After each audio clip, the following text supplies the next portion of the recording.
tired of watching the same boring old sports shows?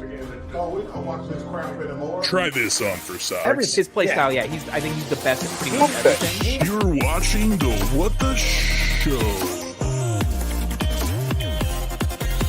with Jose Ruckus and JiggaPorto. And now, the best damn sports show on the internet. What the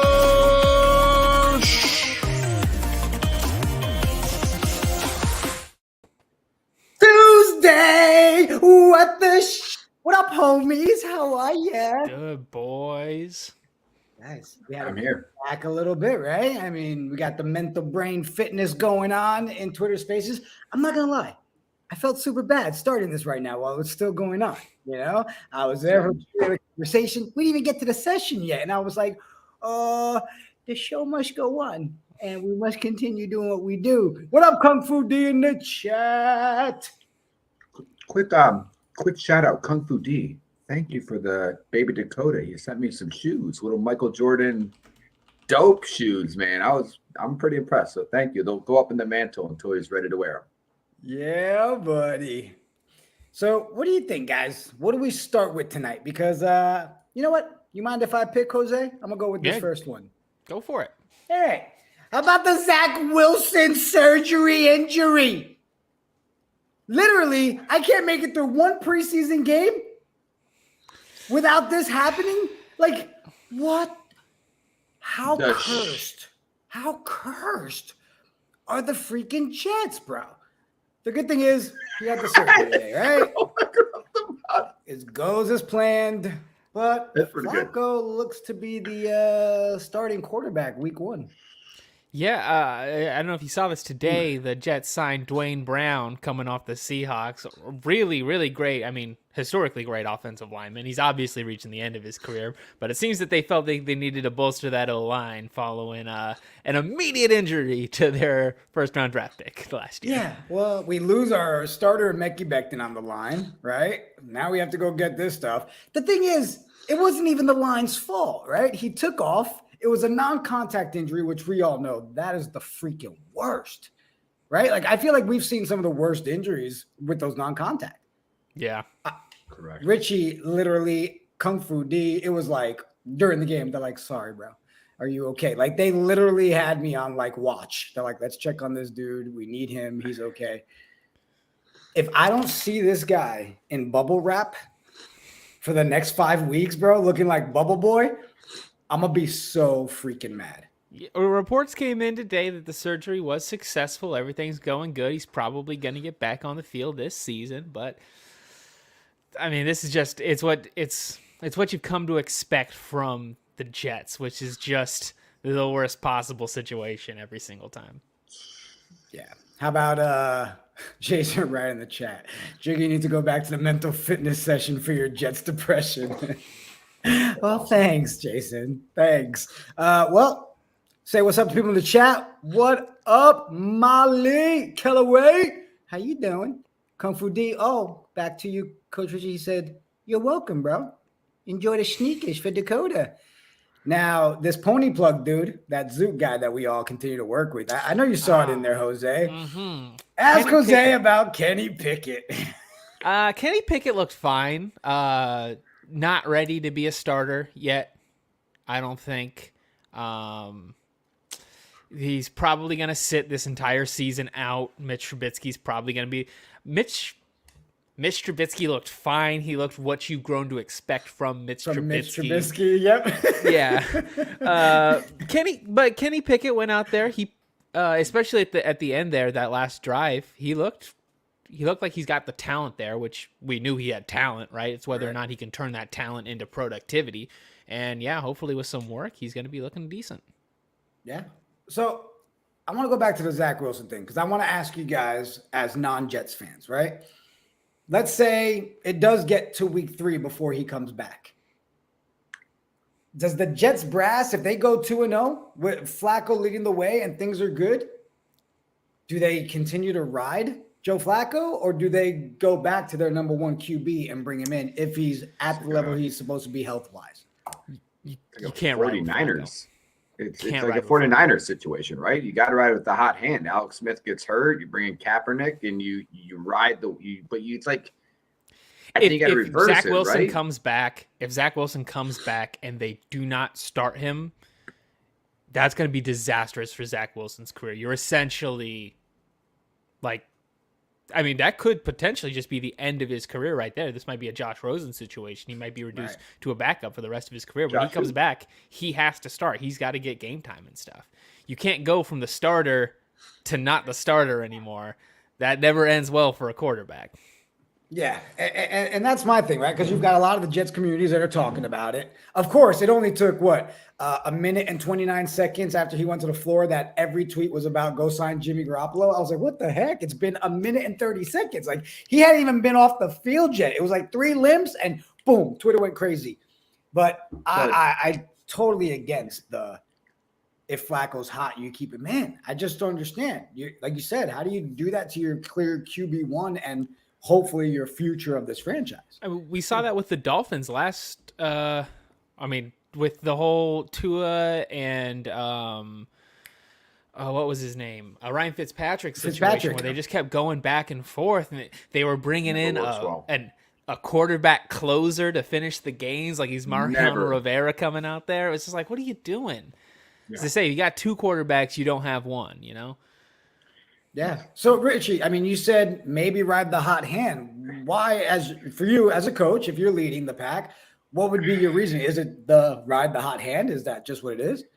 I mean, you want to probably ride the hot hand, but I mean, in the grand scheme of things, like Jose brought up some really valid points that Zach Wilson's a young kid. I saw this to happen to Matthew Stafford when he fell and broke his collarbone, and then the following year he broke his collarbone again, and they were telling him to go take falling classes and learn how to fall the proper way.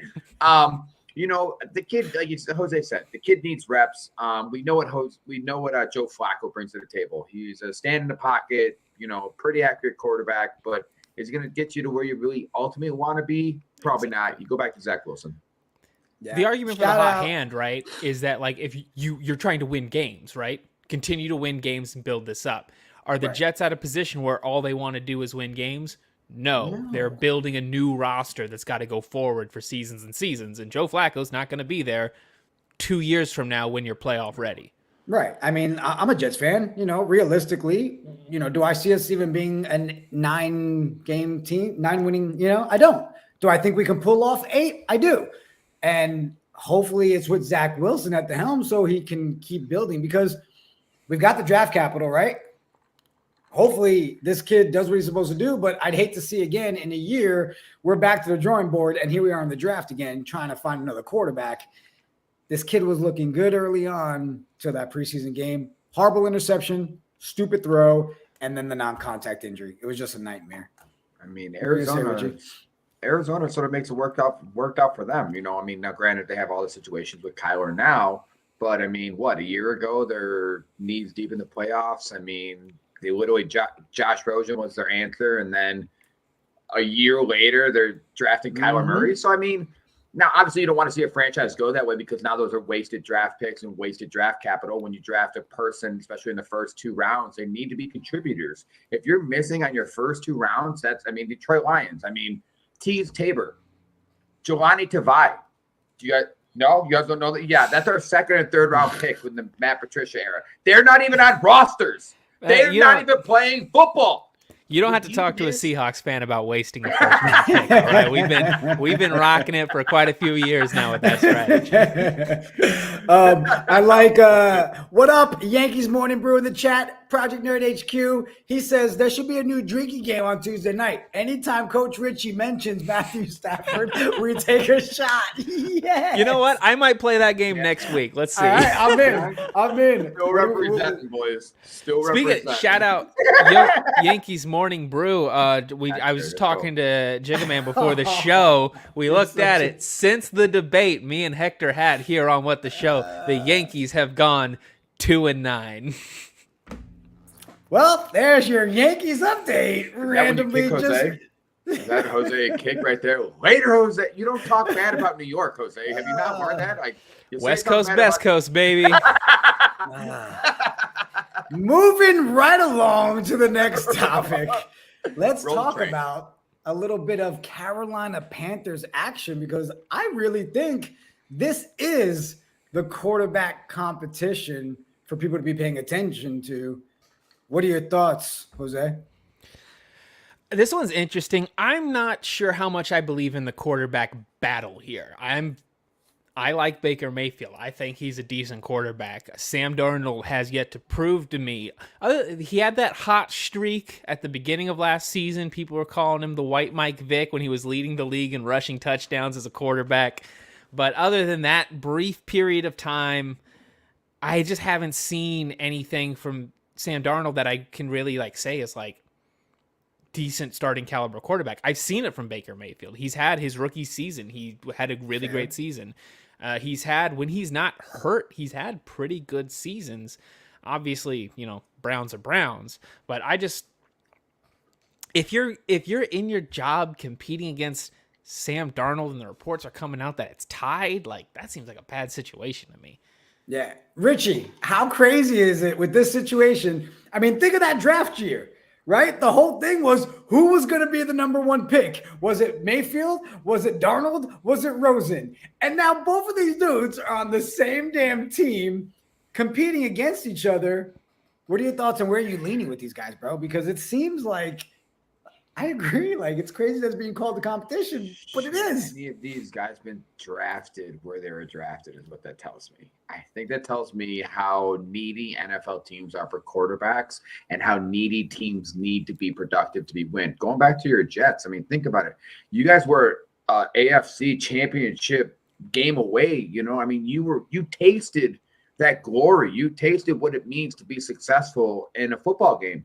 And when your franchises are drafting two guys that are no longer, once again, on your roster a few years down the road, whether you moved on to bigger and better things or you just didn't cut to the material you were meant to be cut to, it doesn't look good. And then now you got a franchise who I think is sort of on the downward spiral after the Cam Newton debacle. I don't know. Jose hit it on the head. When they're tied, one of them's an insurance agent for Allstate or whatever. Who cares? Whatever. You know what I think we should do? They say it's a tight quarterback battle right now. Let's get Josh Rosen on the team too. Okay, let's get all three of them. I'm telling you, that would I'll help pay for it. Okay, that would be huge. I always felt like Josh Rosen didn't get a fair shot. His one season he got to play. He had one of the worst offensive lines in the league that year, and he just never got another shot after that, man. So let's get him on the Panthers. Let's make it a 3-horse race. Repeat the draft class. See who wins. Is Josh Rosen playing football or is he selling houses? I don't know what I believe he just signed to a team a couple weeks ago. I can't remember which one. Yeah. CFL. FCF. If you remember during that draft year with Rosen, no lie to you guys, when he got drafted and dropped that low and his comment, he looked like he was a deflated man. He was beaten up. He's like, I'm going to prove them all wrong. And he was really upset. I was like, this guy, from this moment right here, he's shafted. He is shafted, and it's played out that way. I mean, he's had no chance. So it looks like Josh Rosen currently is a backup for the Cleveland Browns. So he's got a chance right now. He's got a chance to prove that he's better than Baker Mayfield. Segue right back. He literally almost had the Mayfield-Rosen combo, but instead they made it the Mayfield-Darnold combo. Sticking with the Panthers for a second, Christian McCaffrey, of course, here we go, preseason, McCaffrey looking solid, every clip, playing amazing, but the man is a glass house. If he stays healthy, who do you think with these two quarterbacks, realistically, is the better option there with McCaffrey leading this team? Baker Mayfield by far. Baker Mayfield has experience in a team with a extremely strong running game, knowing the check down pass. He's perfect for that system if Christian McCaffrey is healthy. Obviously this team has some real issues at wide receiver. There's not. Sorry, it made me laugh when I saw the Daniel Jones. Danny Dimes, man. That guy's a rushing machine. Okay. He's the only one of these guys still on the same team. Hey, Yeah, they that's said true. he was close to Josh Allen. All right, I watched the preseason with them. My buddy, my head coach, is a Giants fan, and I had to watch it for him. And they said, "Yo, this Daniel Jones reminds me a lot of Josh Allen." And I was like, "Well, Calm down. Whoa, take it easy. Take it easy. The area in which Sam Darnold was supposed to be excellent at, right, was he had that huge arm. He could throw all the way downfield, just a massive cannon. This is a team that doesn't really have like a deep threat. Like, I'm having trouble even remembering like who their wide receivers are at this point. It's ridiculous. So I think Robbie Baker. Anderson? Yeah, he has Robbie. No. Oh, there's Robbie Anderson still there, right? Because he got Yeah, he was left upset talk when- about Darnold, and then Sam Darnold Darnold got came stuck back. with him. Right. hey, So, Sam, I was just kidding. Sam. And then Robbie Anderson said that he didn't want Baker Mayfield there, right? Yeah, He and then traded they for got him, Baker. so- Robbie Hey, guys, I got a Robbie good Anderson idea. loses either way. He didn't say anything about Josh Rosen, so come on. I bet you if you tweeted it out right now from Robbie Anderson, screw Josh Rosen, he'd be on the team tomorrow morning. Richie, you think Mayfield or Darnold's winning this thing out? I'm agreeing with Jose. I mean, I could sit there and say Darnold because he's just so scared he's just going to dump it down to Christian. But I also like the RPO action. You know, I know Baker Mayfield doesn't get the credit he does, I think, for moving around in a pocket and scrambling because, like Jose said, he did have two really good running backs in Cleveland, and he had some weapons there, so it wasn't like he didn't have any talent around him. But I'm a read option guy. You know, you get that linebacker to suck up, you know, running that ball. So we'll see what happens. I mean, it's neck and neck. With that, I believe Baker's stats are better when he's outside the pocket than when he's inside the pocket, his passing stats. So, See, what worries me a little bit, though, too, is if you look at Cleveland's O-line, right, I think they had bigger guys there than what the Carolina Panthers have, right? And then it goes back to that question of Mayfield's size, right? Things like that, where they brought Darnold there originally. Think about it, was, hey, we need a guy who can just control the clock, who can get it out to Caffrey, control the game. And then if we need him to throw a deep one down the field, he's got a rocket arm. Do you think that O-line's going to play such a big deal with the decision-making too? O-line always does, right? But, I mean, that's the situation that both quarterbacks are dealing with. I don't think the O-line situation favors one guy more than the other.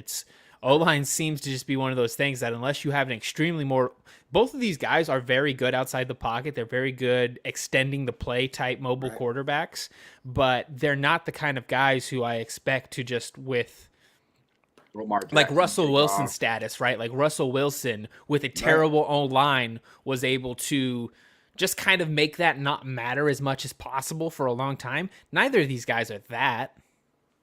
That's true. Richie, do me a favor before we jump to the next topic. Can you move your head to the left? No, like get your head as close to Mayfield's hand, just so it looks like he's just flicking you in your. There it is. It is just supporting you, holding your head up. Here's a good topic I wanted to talk about. How about Aaron Rodgers has a bug in his locker of Nicolas Cage? What's going on with this guy? Right? Is this corporate sends you a picture and they need you to describe the differences? Who wore it better? Like, but Yeah. did you see that showed up clip? the first day of training camp dressed as Poe from Con Air. Amazing. Weird. I'm And glad then- you knew the guy's name. I'm glad you knew the actual. It's not Nicolas Cage. It's Poe to you. Yeah, Why? Poe. Put the bunny didn't know. back in the box. But Richie, did you see the clip? did you Oh, see yeah. this thing? Yeah. He's got a bust of Nicolas Cage in his locker. Why? What is going on with this guy and Nicolas Cage this year? Underrated face off with John Travolta. Sorry, just saying. I had to say it. Drop it in there. It's so weird, but it seems like it's so on brand for Aaron Rodgers. You know what I mean? Like, it's funny, and then it's like at the same time not surprising at all that it's Aaron Rodgers with a bust. This guy's such a dork, man. Like, Coming from a dork. I mean, that's the best way you can put it. No, like every time I see this guy on show, he's talking about like, do you remember his rant about the ending of Game of Thrones, where he went off all this whole stuff talking about like, how much he hated the ending of Game of Thrones and stuff, and then like now he's doing this whole Nicolas Cage thing. Remember last season when he put out the tweet of The Last Dance and like comparing himself to Michael Jordan and stuff? Man, this guy's just such a dork. Two things, boys. This is what happens when you're not married. Second off, he's still going to sling 40 touchdowns and 2 interceptions with no freaking receivers. So, yeah, for sure. It's what happens. It's true. It was funny because I don't know if you guys watch Brooklyn Nine-Nine at all. And my wife and I watch it. You know, it's one of those ones that just like The Office plays at all times. You just watch it. And it was yesterday that it was the episode where they're stuck in the safe house. And he wants to keep getting the captain's husband. Oh, when he makes him watch all the Nicolas Cage movies. Yeah. So it's so funny when I saw this today. I was like, well, that was weird. It was yesterday's episode. Aaron Rodgers, thank you for your bromance, bro. Gave us something to talk about tonight, you weirdo. Wow. I just want to know, like, why Nicolas Cage? Like, why is that the thing that he's picked? Like, that's the thing I'm going to – because it's not like Nicolas Cage is a good actor and everything. He's won an Academy Award. But he's not like this, like Academy Award. Yeah, Academy Award. Aaron Rodgers won a Super Bowl. Dang, a long time ago, maybe like 2012. Both way back in the day too. You see, but my thing is, I don't even know if it's truly that he has his bromance, right? I think it might be more feeding into the media because when he showed up looking like that, right, and all the stuff blew up about Nicolas Cage, so that might have something to do with it. Either way, they both are way more jacked than I am. And if I could rock the wife beater like that and have the long hair, could you imagine on the show? I'd be like, how you doing? And oh my god, hair though that you can't exactly. I mean, I don't have much either. That's why I cover mine with a hat. Jose, you're rocking the hat today. I was a little upset. I was hoping for that. I'm a little overdue for a haircut. We're in hat territory right now. I was gonna say because like normally you told me you can't flip it with the big things on, so I was excited. He's like, oh, he doesn't got the big things. I was expecting a lot of hair flips, and you show us what's good, and you're pulling a Richie and wearing a hat. Yo, what up, Smoke? A lot of potamus in the chat. I know that What's guy, up, broski. I know him. That's met our him dude. in like real That's life. our dude. That's our dude right there. That's our dude right there, bro. Best name ever. How about this topic? Lamar Jackson making it very clear. Contract don't get done before the season. He don't want to talk about it. Pay the damn man. That's my answer. But throw the football. Just Just go throw it. Okay, we know you can. It's like when you play flag football. We understand you could run the ball. Let's see what you got with the arm. Get paid quarterback money and actually be a quarterback. He has good passing stats. I disagree with you, Richie. This conversation. Yeah, no, I disagree with you. You're still on that train. There's so many of you. I don't think he's a prolific passer by any means, but his passing stats are there. It's a perception thing. Listen, now we're talking. Okay, we're all talking. So I've been listening to a lot of podcasts lately. See, I'm trying to get knowledge, and knowledge is you need contracts that outperform their contracts, right? So would you rather have a quarterback, i.e. Jared Goff, that's getting paid 60% less than a Lamar Jackson is due? What would you rather have? Because then you take that kind of money, you disperse it elsewhere. Is the question, would I rather have Lamar Jackson or Jared Goff? It's contract. It's contract. It's money. Okay, well, so let's take a look at the next highest, because what's going to happen? Lamar Jackson wants to be the highest paid quarterback in the NFL. Yes. Right? So let's take a look at the next highest paid contract. Let's take a look at the Kyler Murray contract that just signed. Right? Would you rather have Jared Goff or would you rather have Kyler Murray, both with the same contracts? But you're comparing them at the same amount of money, my guy. You got to think about contracts. Remember, I'm paying Jared Goff $20 million a year. You're paying Kyler Murray $60 million. So yeah, pay the man. But you got to remember, contracts need to outperform their contracts to be successful. Go look at teams with people that are outpaying their. So Richie, what would be your biggest reason not to pay him? For real, what's your biggest reason to think that Lamar's not worth that money? I'm asking for real.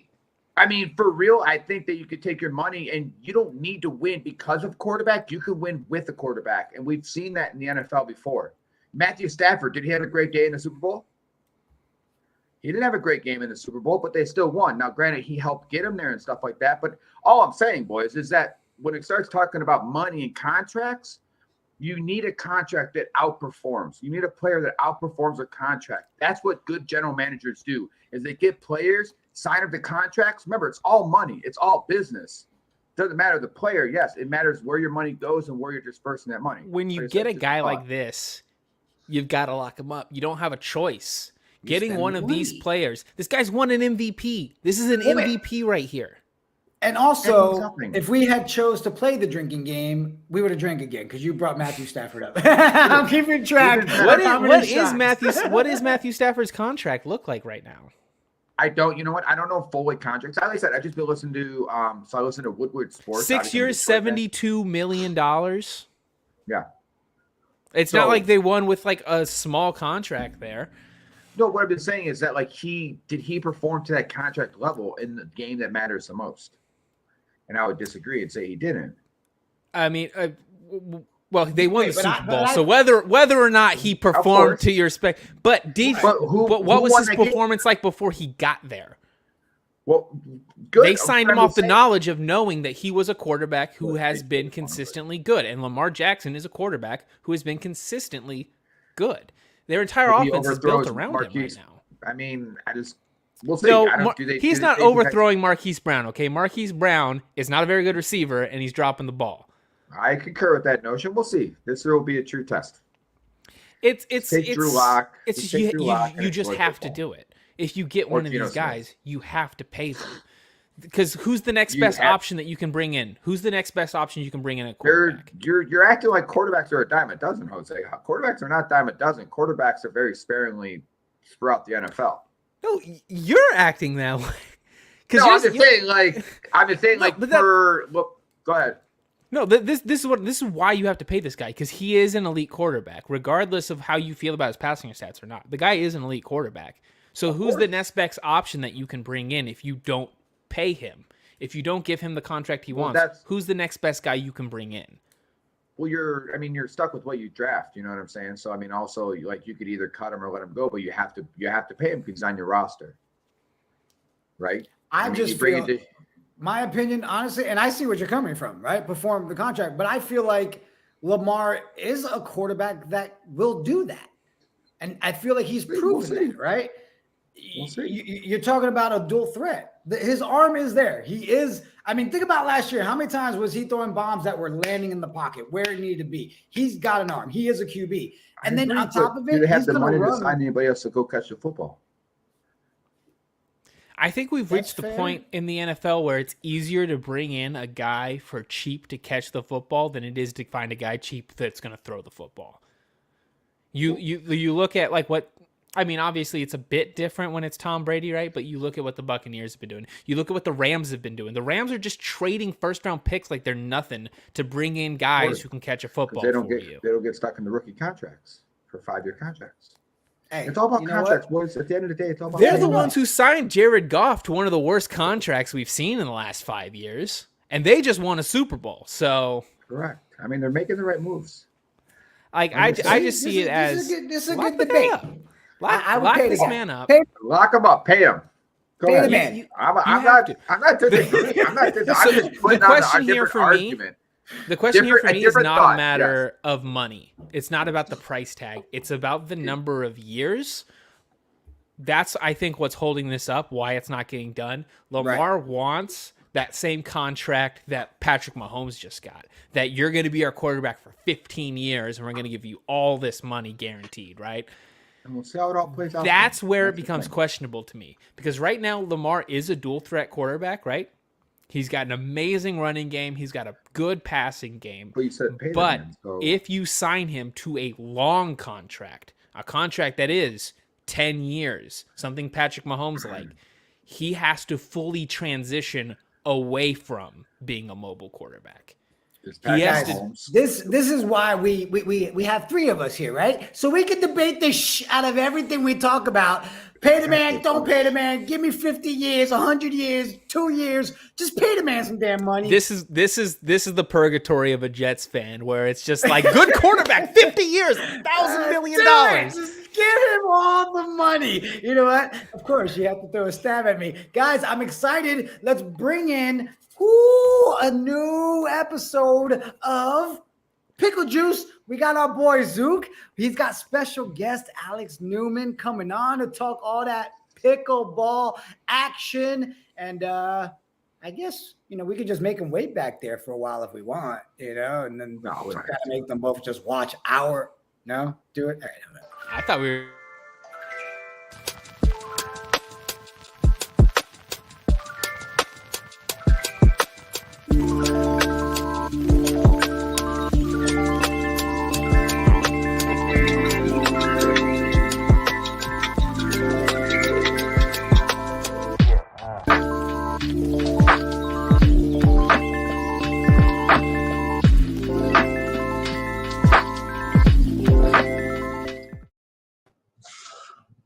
What up, everybody? It's your boy Zook. I'm super excited to be back tonight with episode 2 of our new Pickle Ball show, Pickle Juice.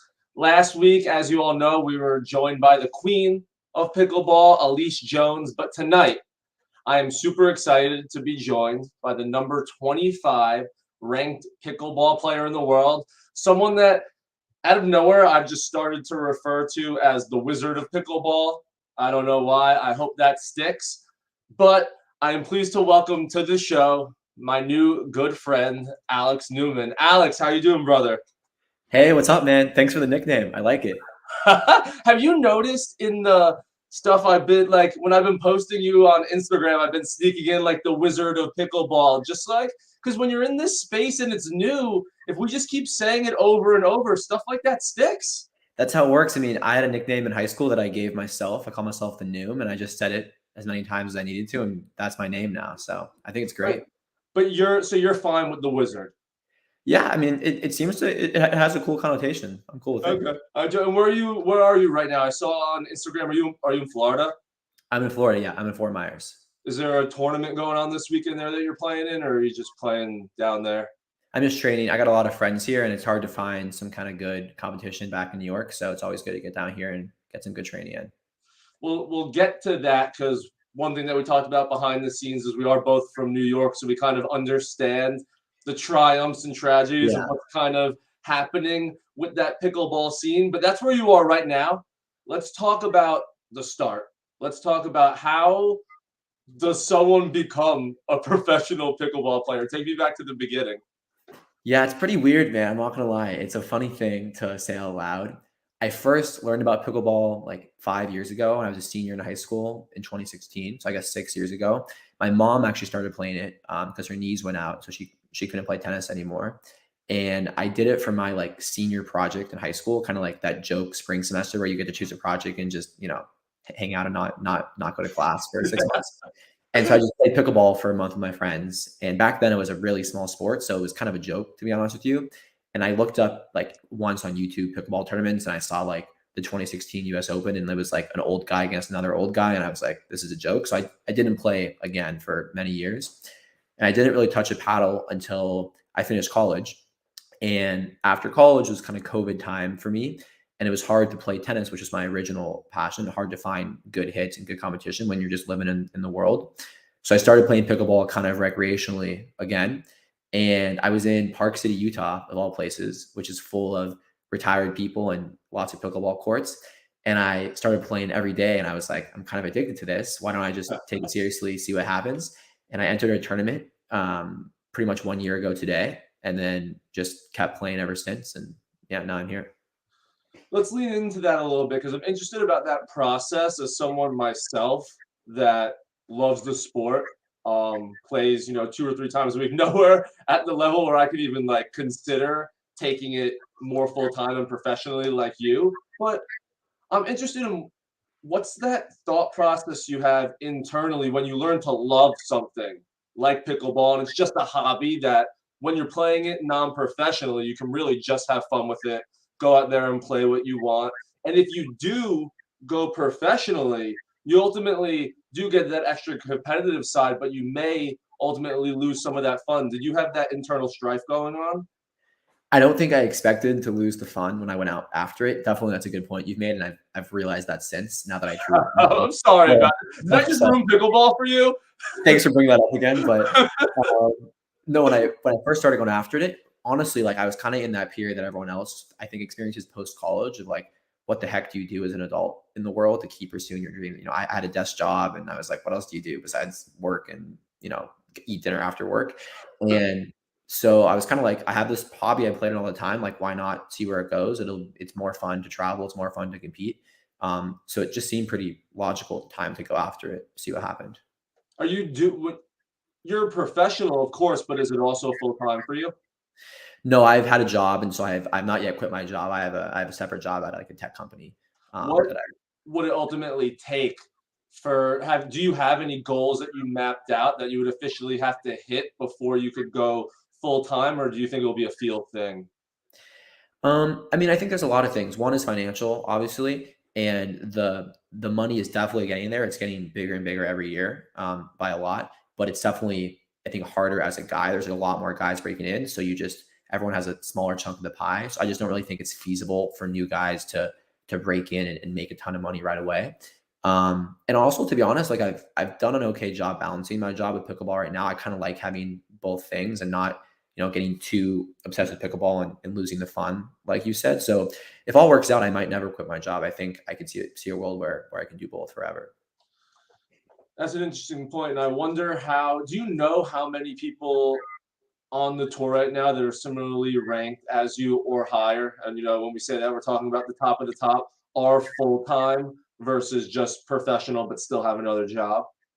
Yeah, definitely. It's sort of a mix. I would say almost everyone who takes it as seriously as I do, or more seriously for the most part, has some sort of career in pickleball racket sports coaching. So everyone from like, you know, 1 to 100 for the most part is like a tennis coach or runs a country club on the side. And probably maybe 10 or 20 guys and 5 to 10 women have it as their full-time job where they just compete. Maybe they do clinics, but they truly are like the definition of a pro pickleball player. So full-time, part-time, whatever you want to define yourself as, the truth of the matter and the facts are that you're professional and you're ranked 25th in the world, which I find is incredible. And just talking to like my fiance before I left my apartment, like she was asking me who I was talking to tonight, and I was just explaining to her like my mind is just blown. Like I absolutely love this sport, and now getting to talk to the person that is 25th ranked in the world is like ultimately incredible. But how cool is it for you in like such a short span? We talked about transferring it from a hobby to a pro, and now that you're going to all these events and being treated as a quote unquote professional, and a really good one for that matter, what's the experience been like? Yeah, I mean, to be clear, I'm only 25 in singles, not in doubles, and I'm really focused on doubles. So I don't want to give myself. I'm gonna look at your should I look at your doubles ranking? I have it up right now. You can look at my mixed doubles ranking if you want. That's the better one. But it's not 25. But yeah, I mean, I would say it's pretty cool just seeing it change so quickly. The first tournament I played was a tournament in New Jersey last year, and it happened again at the same time last week. So I went again. So it was my first tournament that I've played twice in a row. And I remember going last year and not knowing anyone and like walking past the players and seeing like their sponsor logos on their shirt and like seeing them on the center court and like freaking out like you would when you look at a pro athlete. Yeah. And I had a thought when I was like really annoyed in like during a match, like pissed off myself and just like kind of being an asshole.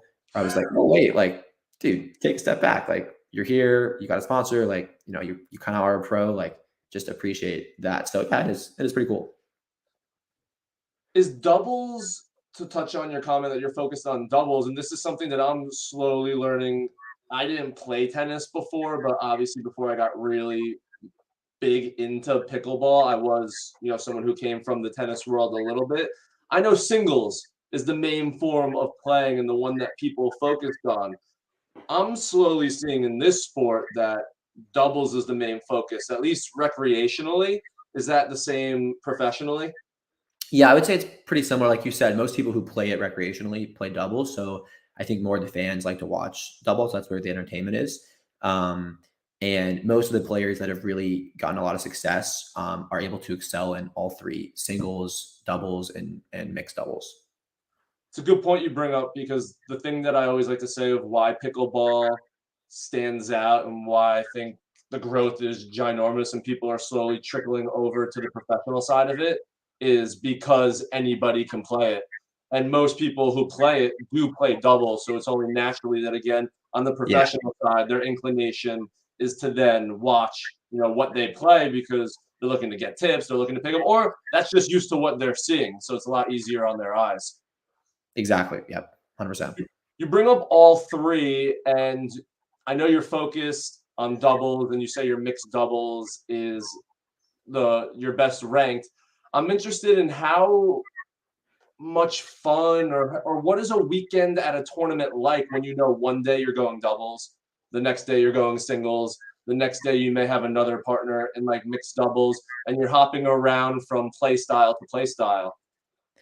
It's intense, dude. I mean, in tennis, back when I used to play tennis tournaments, the tournaments were much more structured. Like, you're going to play your first round on Thursday, your second round Friday, the finals, if you make it there, Sunday at 2 p.m. You play max 2 matches a day, then you recover, you rest.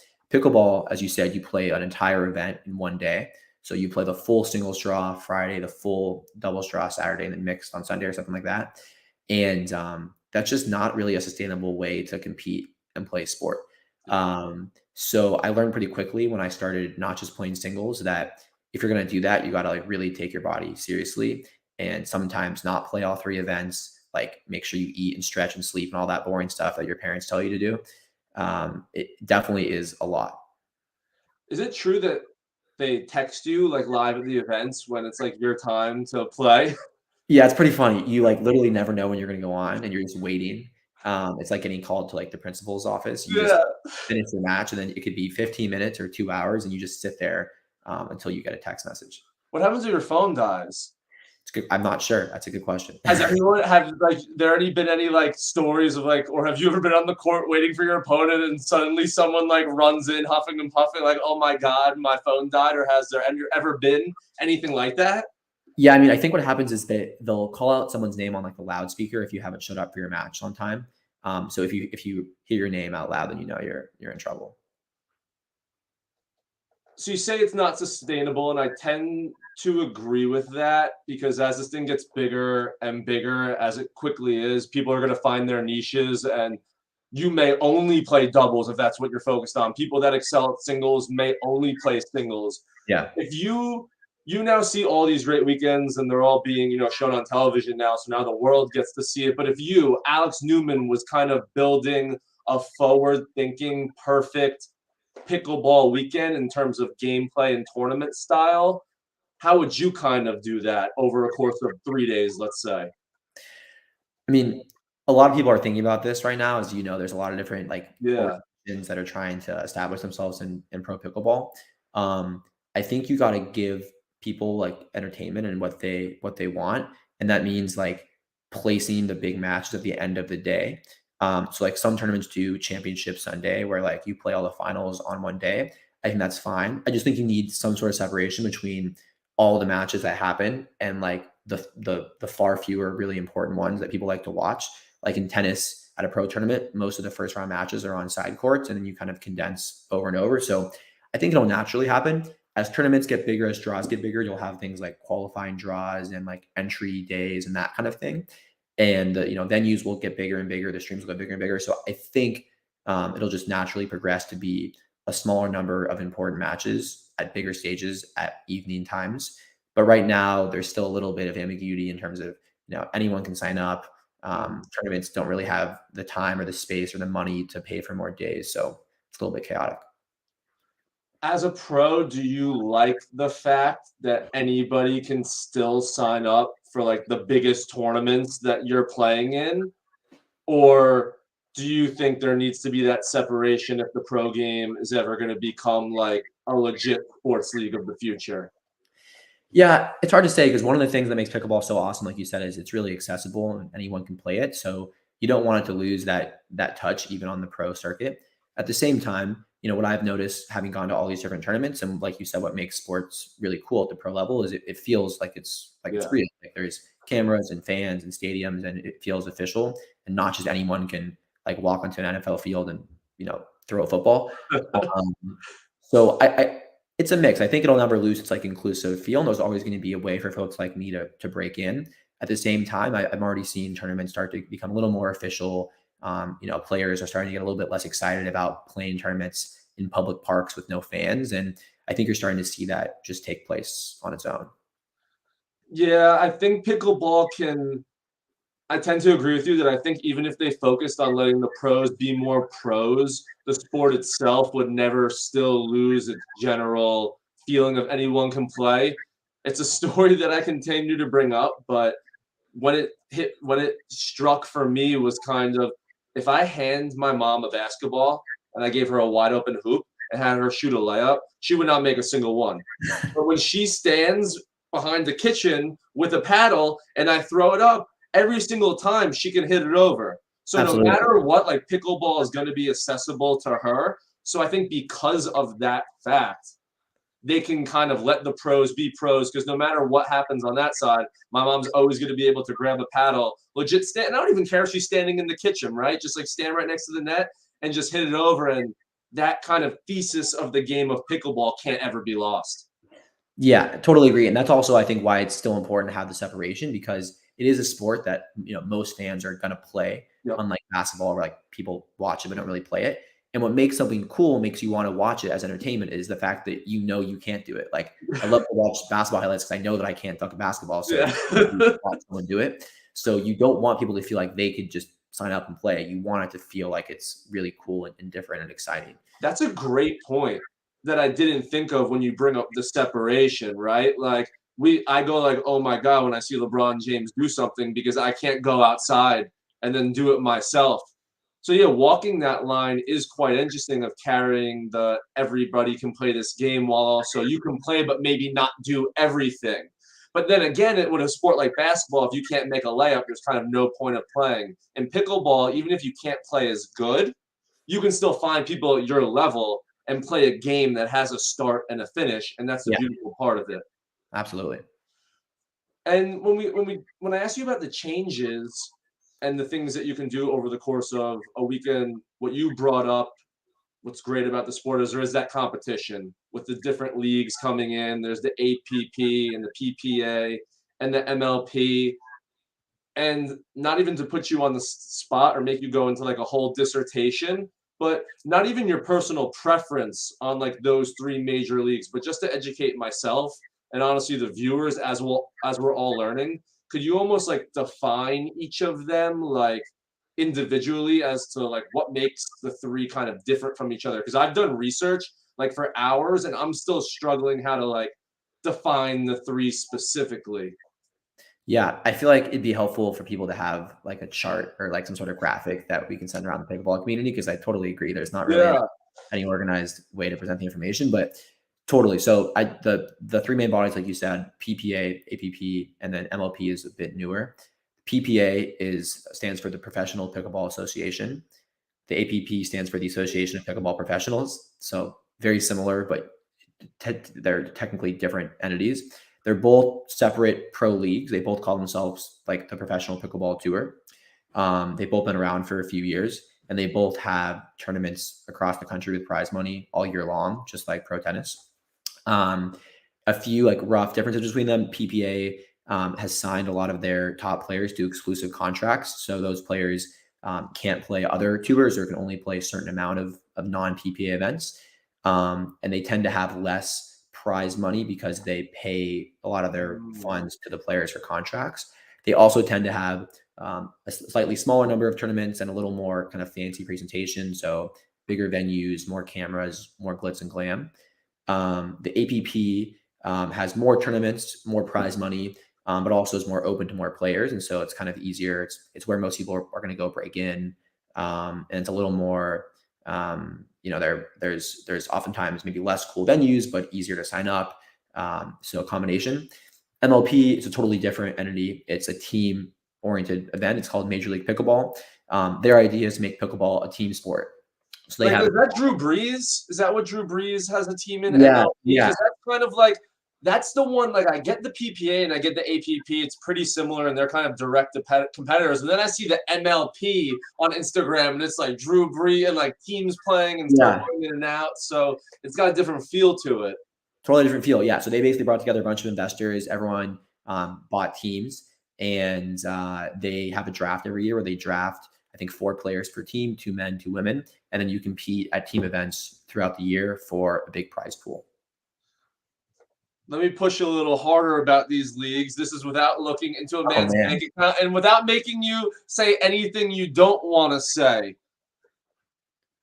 We can kind of now see the 3 distinct definitions. Let me recap them real quick before I ask you the question so you can make sure that I understand them. The MLP, more team related with people buying teams and coming in kind of that method, which makes sense. The PPA actually signing, the PPA and APP being more similar, with the PPA signing professionals to contracts, with the APP giving more of their prize pool to the open masses. But due to that, there's more events, but more quote unquote recreational players can kind of sign up, so it's less exclusive. Yep. What interests you the most out of those 3 kind of styles? Like, are you someone at this point in your career that wants a specific contract and will be limited but has that guarantee? Does the team aspect of the game interest you? Does the wild, wild west of like the APP kind of like tickle your fancy? Like, what, as you're growing right now, kind of suits your interest, or are you not even there yet? I think what makes pickleball really cool is it's sort of like a startup or like a new industry. Like, there's a bunch of different fields or like companies out there, and they're all making each other better. So I think what's really exciting is sort of like a customer buying a product.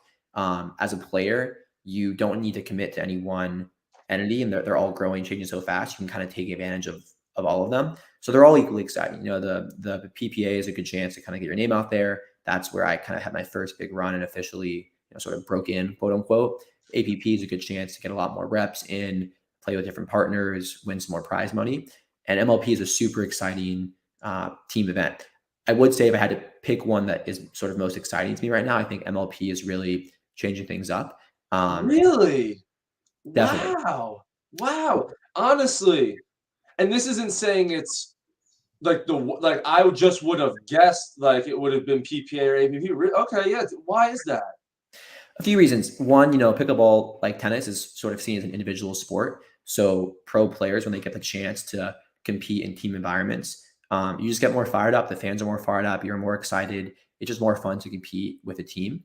And it gives you a little more stability in your career. Like, you're going to play this number of team events for this much, money, or it's just a little more stability than having to enter all these tournaments yourself, pay for the travel, and not know how you're going to do. It's just more comfortable, more fun, more exciting. And all the stuff that makes fantasy football exciting, or fantasy sports, like teams and drama and drafts and trades and drops and owners, that's all involved in MLP. So it has a lot of other exciting factors.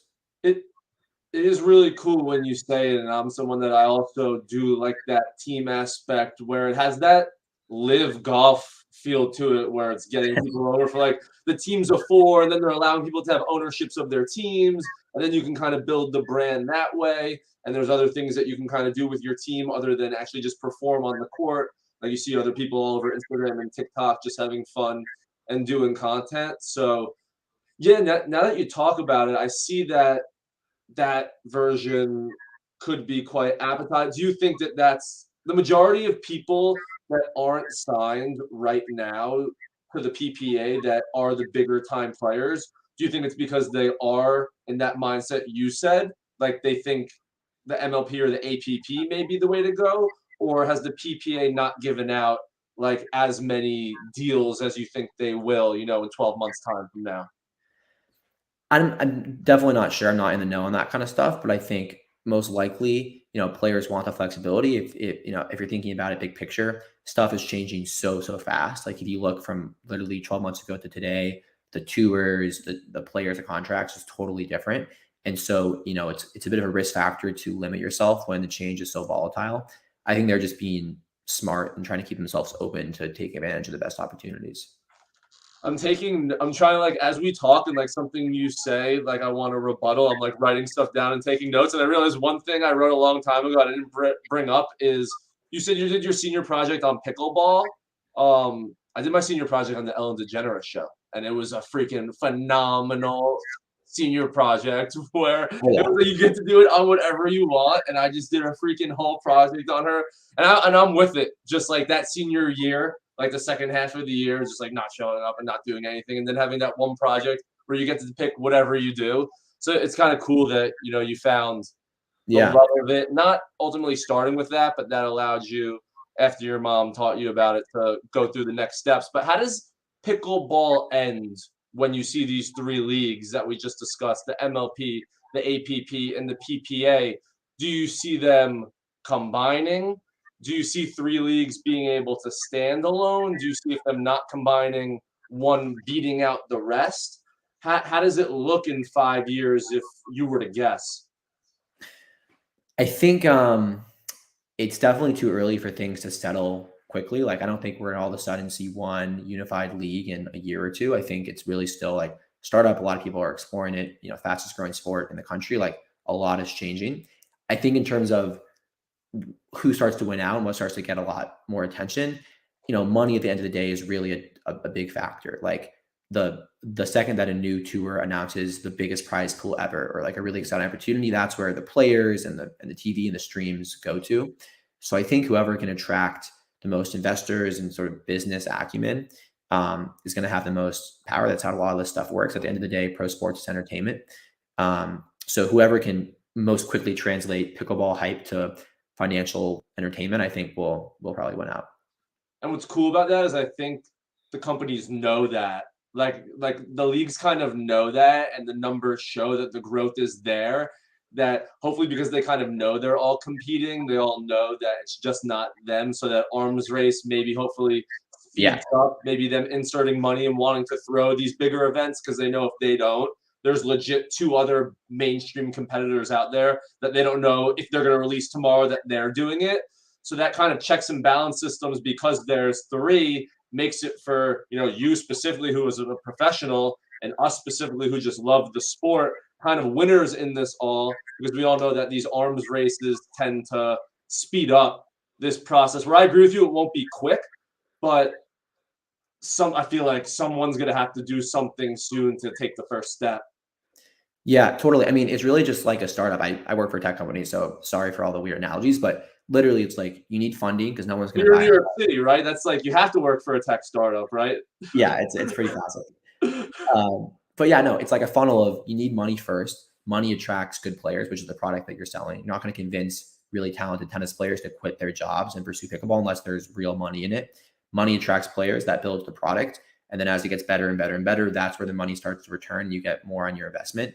But for the first step, it's just giving players money that makes them excited to get in and join and get better. That's what's been making the game grow so fast the last year. Is so many more players than before are jumping in like me and trying to get good. If it wasn't money, though, and it was something in the short term that could potentially sway pros one way or the other, for you personally, just now going from events and all these different tours, is there anything that any of them, just a general thing they can do just to make the experience better or the process easier, that if they couldn't offer you money right away would kind of make you lean to one over the other? Yeah, I mean, I think just sort of that stability aspect that I mentioned is nice. You know, it's an up and growing sport, so most players don't have the privilege of knowing what their plan is going to be. And you know, it'd be nice to have some sort of contract or guarantee where I know, okay, this year I'm going to be playing 12 tournaments. I'm flying at this time. I have this team around me, whatever it is. That way, you don't have to sort of continue to invest in yourself and take risks, and you can just focus on training and getting better and know what your schedule is going to be like. The last thing I want to do with you is I have your past performances up on my other screen with your tour, wins and losses, and I just want to go through some of them, and not to make you do most of the work, but if you kind of want to direct me to some tournaments as we go through. But I do want to start with, am I misspeaking if I say when you talked about the PPA tournament that launched you, it's this Riverland tournament, correct? Yeah, that's it. So we can kind of start here, and we'll look at the names. And right here, right off the bat, I know you say you're a doubles player, but maybe I just keep harping on singles because the record and the performance in some of your games is absolutely fantastic.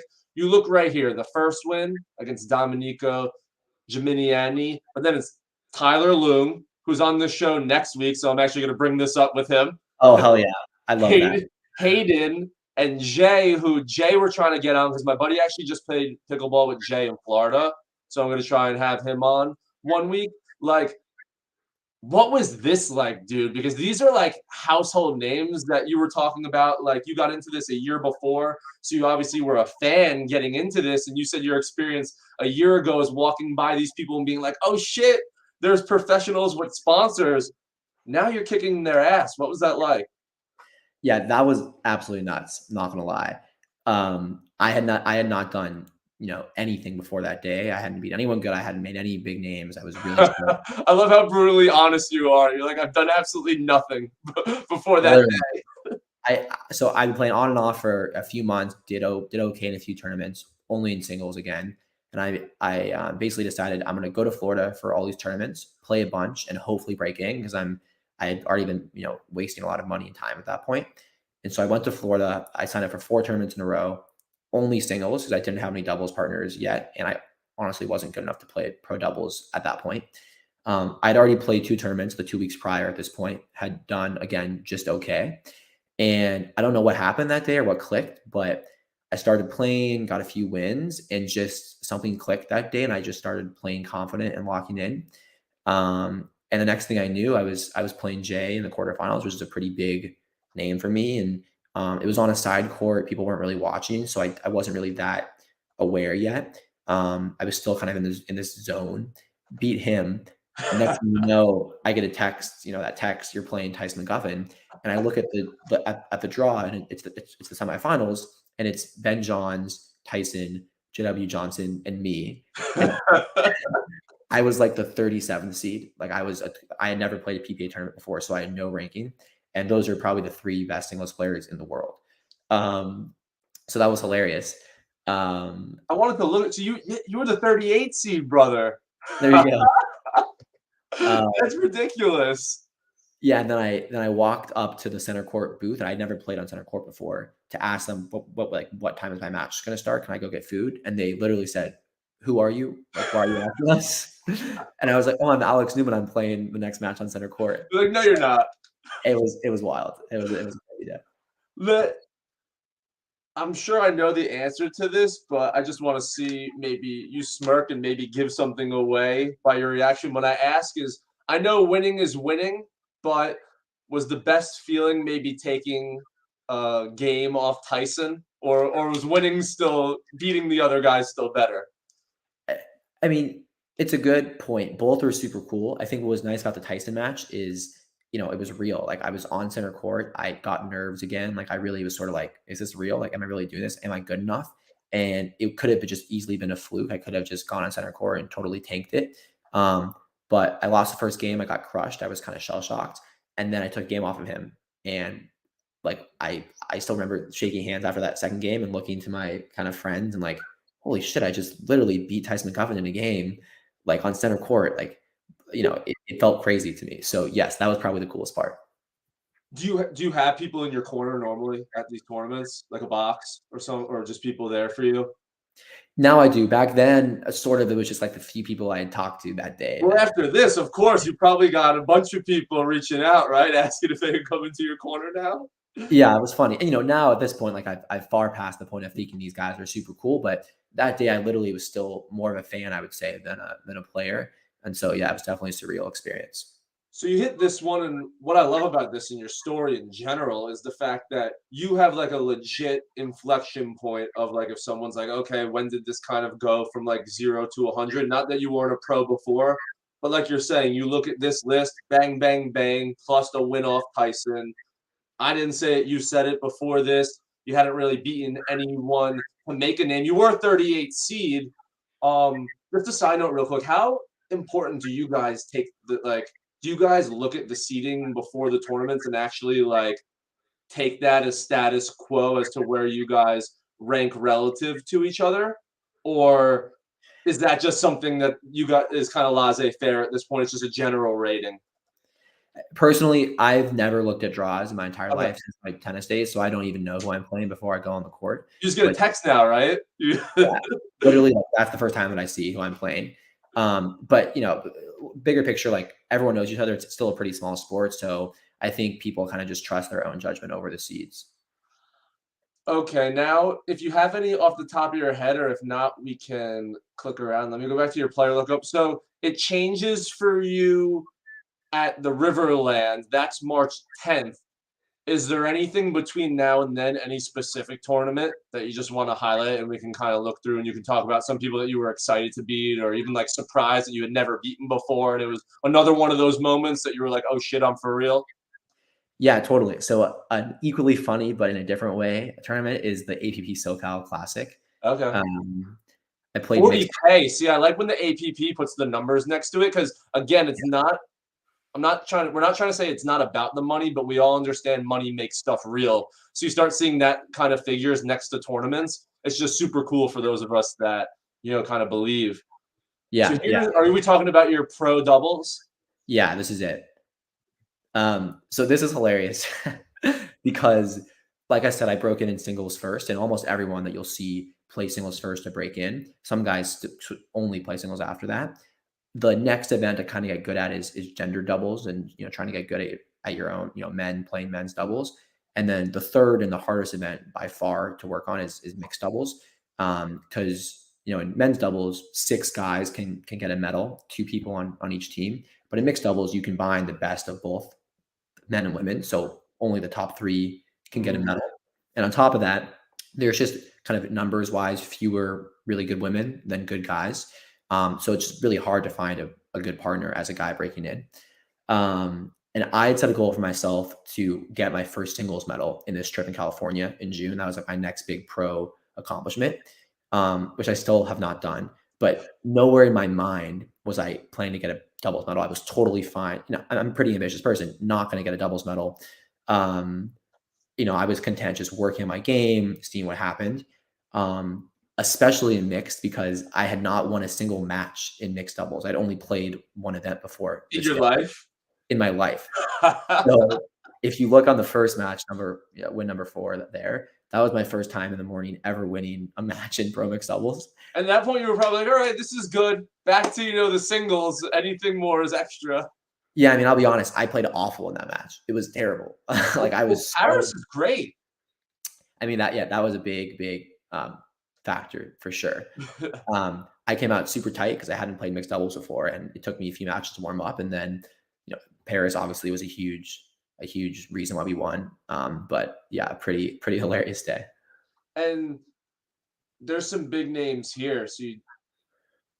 Okay, so what was your feelings on this when you lose to someone? You lost to Whitwell and JW. You beat Zach and Lacey, and then a great win here. Over James and Anna, 15-11. When you go and then have to play the people that you lost to, what was the feeling after the first game? Like, was it a game that settled that you guys felt like you could hang? Was it like this may be the end of the run and we're going to finish up with a bronze? What was the thought process between you and Paris going into match number 45? Paris definitely was not going to be content letting us finish with the bronze. But how about you? I mean, to be honest with you, when we started playing the JW match was the first time I'd ever played points at that level of doubles. Like I hadn't even practiced mixed doubles, let alone played points of that quality. So what happened in that first match, number 33, is once they settled in after that first match where we won 11-1, like they just started playing pretty high level, and I had literally never seen those shots before ever in practice. So I just didn't know what to expect. And so the next match, they just played a pretty similar level, and I kind of just felt unprepared, to be honest. I still thought I could win, but I again had never played mixed doubles before, so wasn't much I could do. I've since been training a lot harder and feel totally great about mixed, but in that particular moment, I was just rattled by the strategy and the shots. No, it's but yeah, you still ended up with the bronze and that eureka moment of, hey, I was here for singles, but I could also do mixed doubles. Pickleball Chick in the chat. Shout out to Pickleball Chick. Check her out on Instagram. She's really dope. She's got a lot of content going on over there. This is a question for you, Alex. What do you think of Duper? I'm a huge Duper fan. I love that question. Anna and James, 2 of my good friends who you just saw on that screen, work for Duper. Oh, that's a great win for you then. Great win. Yeah, you can tell James if you ever get him on the podcast. Yeah. It's a good one. He's handsome, but I have that win. That's all I need. But yeah, Duper is awesome. I've rocked a Duper visor in matches before. I think it's really exciting because pickleball rankings are still a little bit rocky. It's a newer sport. They've changed a lot, so you can't always rely on them. And Duper is a cool way for pros to kind of, I think, have a more precise estimate of their level. But far more importantly, Duper is sort of what really gets at the heart of pickleball, which is everyone can play it. It's for everyone. It's for fans. It's for the whole world. Duper allows everyone to get super engaged and play super easily. It's hard to play a sport like tennis or pickleball if you don't know your level. And Duper, I think, is just going to really expedite the growth and make it a lot easier for people to start trying to play pickleball and then keep playing because they can see their level and find equally matched competition. I'm in total agreement about Duper. Hand up, honestly, I'm just recreational, so I haven't even been ranked yet. I tried to get ranked this weekend with my buddy. My buddy who plays a lot says I would probably be somewhere between like maybe a 3 and a 3.5. Like I'm legit all recreational.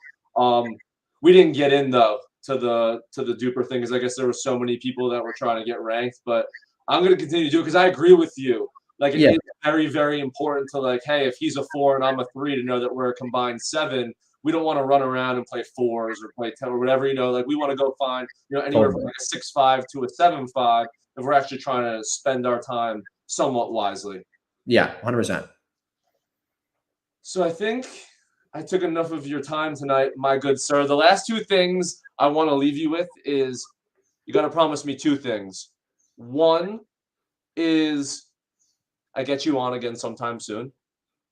We're obviously going to be following along very closely. That's one thing that we bring. Anyone that comes on this show, the community and everyone that watches, we'll definitely start following them along on the circuit. So we'll be knowing how you're doing. So we'll love to have you on in a few weeks or before the end of the year, just to kind of do an end of the year recap, because this was a lot of fun. And 2, you have to let me and my partner aren't great, and 2 of my buddies keep kicking the shit out of us. I'm not sure they know exactly who you are, so we have to set something up where like you go to a court in New York City and we kind of show up and my partner doesn't show up and I quote unquote pick you up to be my partner for that day. Yeah, we should film it. And we do some Uncle Drew shit where at first you just hit it into the net and slice it out of bounds and stuff like that. And maybe we give them the first game 1-11, but then in games 2 and games 3, we just ultimately take them to the slaughter. I love that idea. That's like those videos on YouTube where they'll have like a pro pitcher show up at a high school tryout and pitch for like 100 miles an hour. Yeah, let's do it. I saw the one with I think it was Chris Bryant was taking like BP off his high school team and he struck out a few times. And then like finally it was like, let me change my bat, and then we just go hit bombs. But yeah, we're both in New York City, so we actually both play in Stuytown. I'll be there this Saturday. I know you're in Florida, but let's link up when you get back. I'm playing like a bunch. I'm sure you're busy and playing with people a lot better than me, but if you're ever around and looking for people in Stuytown, got my contacts, and hopefully we can talk again very soon, my good friend. Yeah, man, let's do it. I'm not back in the city probably for a month traveling to tournaments, but honestly, whenever I'm there, where in Florida are you? I'm in Fort Myers on the West Coast. I have a place in Boca that has like a lot of pickleball places. Cool. So if you're ever what sucks is literally I was supposed to be there in like 2 weeks and I would have you like down there and we could play like a shit ton of pickleball. My fiance changed her job, so now we can't go during Labor Day. But yeah, when you get back to New York City, definitely hit me up and I'll have a bunch of my buddies. We'll come. We'll do some fun pickleball at Stuytown. I have a buddy that lives there. We know that's the new thing because we got kicked out a few times ago. Yeah. One of my buddies had to move back into Stuytown just so we can play pickleball. Yeah, it's getting tough. I've gotten kicked out a lot too. They're always checking for the like ID permits. Yeah. So that's good. So my friend Harris, if you end up watching this, we use you to get into Stuytown, not because we like you, brother, but thank you, Alex. This was a ton of fun. As I said, we're gonna be watching you along the way. We can follow you on Instagram. You're not on Twitter. Who sponsors you? Do you have sponsors? Yeah, Carbon Pickleball. That's my sponsor. That's my paddle company. Let me bring their site up real quick. I always like to make sure to do that. Carbon Pickleball. So tell me about them real quick. Give me like, if we were gonna cut this clip up for a minute and post it on Carbon Pickleball, tell me about them. Karma's the best, man. They were the only brand to give me a chance back when I was breaking in. They just sent me free paddles. Garrett, the owner, is just a complete class act and a huge homie, really runs a good operation. And the paddle is the best in the business. It has a ton of spin, a ton of power.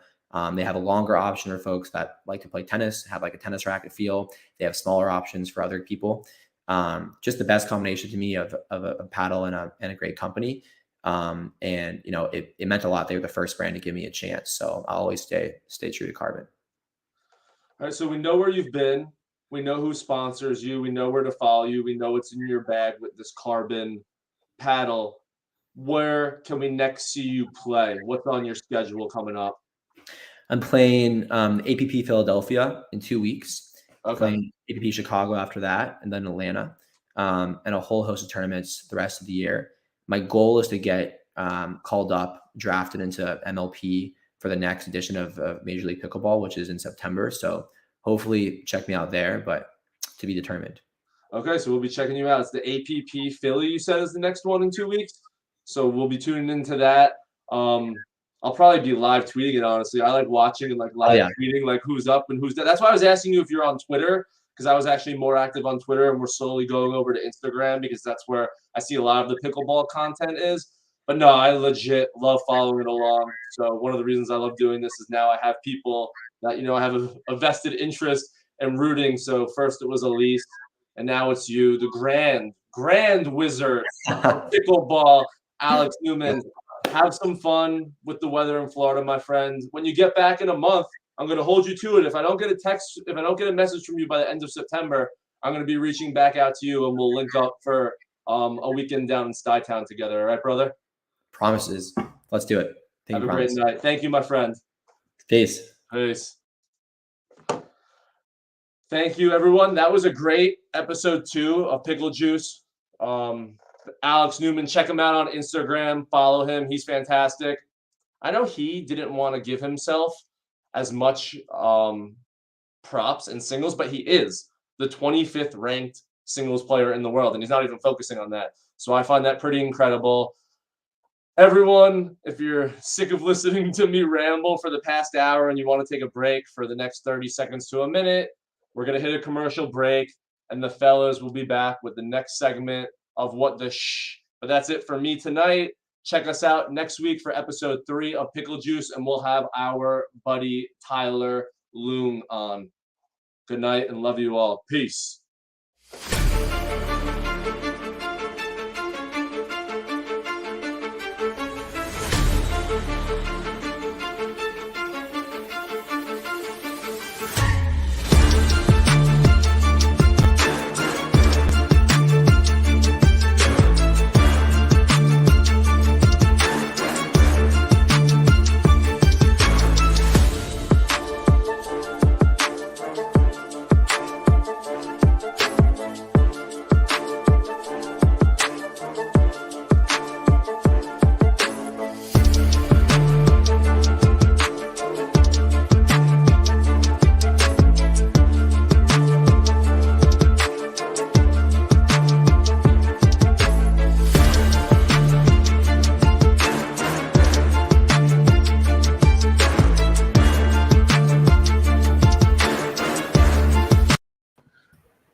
Yo, Pickle Juice episode 2.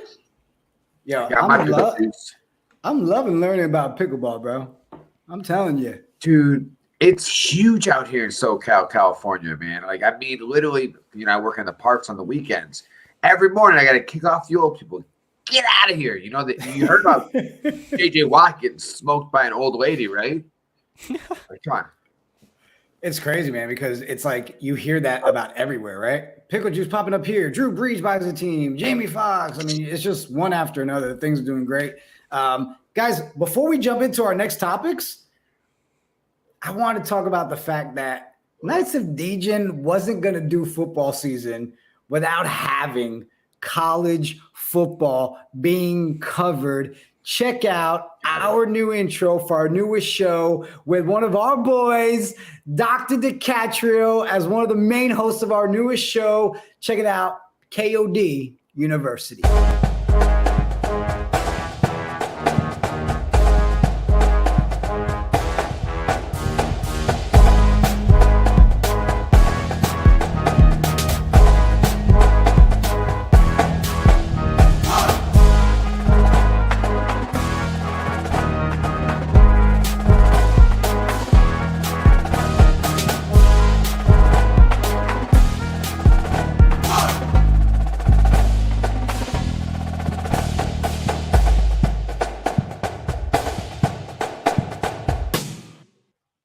Yeah, what up, DiCatrio? Oh, we had to drop it on him, bro. We had to drop it on him. What up, yo?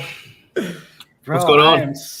Dude, I'm excited, man. August 31st. We've finally been talking about this I feel like you and I have been talking about this forever, bro. It's been some months, honestly. We've been talking about it for a while. So, Right? hype. Dude, I mean, the meetings we've had, me and you and Nelly and Cerveza and Spend My Dollar, like, I don't think the community even realizes, like, what you guys are about to bring to the kingdom when it comes to college football. What are some of the ideas you guys have decided on that we're going to be seeing on these episodes? Oh, wow. He's just throwing curveballs. Like, I didn't know I was actually going to be interviewed. Okay. So, we've got, of course, we'll get some betting. I know you guys in the kingdom love to bet. We'll have some betting segments. We love to make the money. We'll also have some, just recaps. Looking forward to this. Looking forward to that. Heisman updates. There's so much you can cover with college football that, I feel like there's stuff you could talk about for hours. So there'll be plenty to talk about. Bring your ideas. If you've got an idea, if anybody out there has an idea of something that they think we should talk about, hey, hit any of us up. I just think I think this is going to be really special. So, yeah, man. And I love the fact that when we talked about it, the idea was, you know what? Let's do it on Wednesday nights, right? That's when we're doing it? Yeah, Wednesday nights. And it was like, let's make sure we're doing it to where we don't have a cap, right? It's college football. And we all know once you start talking about it, it can just go on. Why put a limit on it? So August 31st, everybody tune in. We'll be plugging it all over the socials today. Hey, DiCatrio, go let the world know that it's here, KOD University. oh, is that what you want me to do? Here. That's what you should do, because I'm seeing all this noise on social about we need DiCatrio back. When's DiCatrio gonna drop some action? How you doing? You know what's funny though is I've literally been telling people, it's like, yo, I've got something coming. Like, I don't want to do it on Twitter Spaces. I'm over Twitter Spaces. I want to move into something else. So, yeah. We're ready. This is it. I changed my light bulbs. My light bulbs and my whatever you call this in here. It's been out for weeks. Yeah, my ceiling. I finally decided to change them the other day. I still got a little bit of work to do in the background, but we'll get there. We'll get there before next week. You got 2 weeks, right? I bought a brand new truck the other day, so I had to clean out. You see my golf clubs back there, just some random stuff. So. I say you can't see my golf clubs are literally right there. Yeah, so it's like I've literally, I literally still have some stuff I need to move around. But yeah, I'm super excited. Can't wait. But yeah, no, we will be talking about the Longhorns, Jason. I'm not going to be a homer analyst. I want to put that out there now. I'm very unbiased when it comes to college football in general. So no, I think it'll be a good time. I think the four personalities, they'll work really well together, and I think it'll be a great time. 100%. And I didn't know that just having this quick conversation, you and Jose were now going to end up talking about having a golf show. So let's hold off. Let's launch KODU before we start talking about the golf show. Yo, awesome, it's man. going to be, I don't know. We'll figure it out, but we're only going to talk about live golf. So, that's the so I'm not in. Yeah, there you go. So, all right, you guys get to the drawing board and discuss this, all right? Awesome. DiCatrio, man, appreciate you stopping by, bro. Excited to launch this thing. Everybody in the chat, blow it up. We're going to be hyping this up big time. And August 31st, it kicks off. Appreciate you, bro. Peace. Back to wait. What were you saying? I was saying I'm going back to Madden. Oh, all right. Bet. Come on. Did you really think we were going to throw college football out there? Like, come on. Come on. Had to. Let's jump into it, fellas. We said we were going to do 3 quarterbacks that we would build around on our Madden team, right? I want to start with Jose. And hey, chat, go ahead. Start naming your QBs. You get to pick any 3. They make your roster in your Madden team. You're building around them. It could be any quarterback, anytime. It doesn't have to be, these are the 3 greatest of all time. It's 3 you would build and you want on your team. So, Jose, let's start with you, bro. What do you got? I mean, number 3, you know I had to do it. My boy, Ed Crouch. Followed him around the FCF a bunch. You know, he just went and won himself a championship in a different arena football team. He's winning back-to-back championships. Years, not leagues. Let's not think about it. But, I mean, he's just a dynamic player, right? If you're in chat, if you're in this show, I don't need to tell you how good Ed Crouch is. You know how good Ed Crouch is. That's our QB1. Knights of DJ know that. We all know that. I'm pretty sure everybody's ready to make the vote for our franchise tag next year. I don't know what are the decisions you have to make here, right? I mean, this guy he dominates the FCF. We all know it. No question. Number 2, of course, the GOAT, Tom Brady, a bunch of rings, but he's 45 years old. He's still doing it. I don't know how. Steroids. It's that special bubble he sleeps in at night, bro. He's this weird diet. He's got the doctor who's not a doctor, all that stuff. But it's like this is the same thing. We all know how good Tom Brady is. We all know it's Tom Brady. We know who it is. We know what he does. GOAT. He's the GOAT. But there's one person who's better than the GOAT. Okay, the GOAT of the GOATs. My man, my friend, Jackson Erdman. The best to ever do it. Dirty dude. The best quarterback in the history of football. Right now, tearing it up with the Vienna Vikings. I believe they're 8-1 over there. Dominated one league. He's over there dominating another. Nobody's better than Jackson. He's the best. He's the GOAT. Look, I love it. And we all FCF fans from season 1 love Dirty Dude. Wild Ace fan or not, you gotta love the Dirty Dude. Loved having him on all my shows and always being a big piece. So I actually, for you, Jose. Yo, what's up, guys? Miss you both. Jose, you already know you made the right choice. Been my boy since day 1. Love you, man. You know I won't let you down. But yeah, hope all's well to both of you guys. Miss you. Talk soon. You know I had to reach out to Dirty while he's living it up right now in Italy, doing a little vacation, right? And man, I loved it. It was one of those emails, hey, Jerdy. He was like, Jigga, what's up, my guy? And I was like, this is what I'm thinking. He's like, oh, yeah, I'll get that to you right away. And perfect. Bam. So I had to do it for you, Jose. I'll send you it so you have it to keep. But, Jerdy's our boy, man. There's no question about it.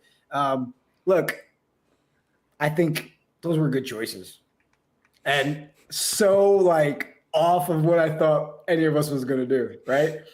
We never put the speculation that it had to be an NFL quarterback. We were like, 3 guys you would build around. All right. So, Richie, you saw that one.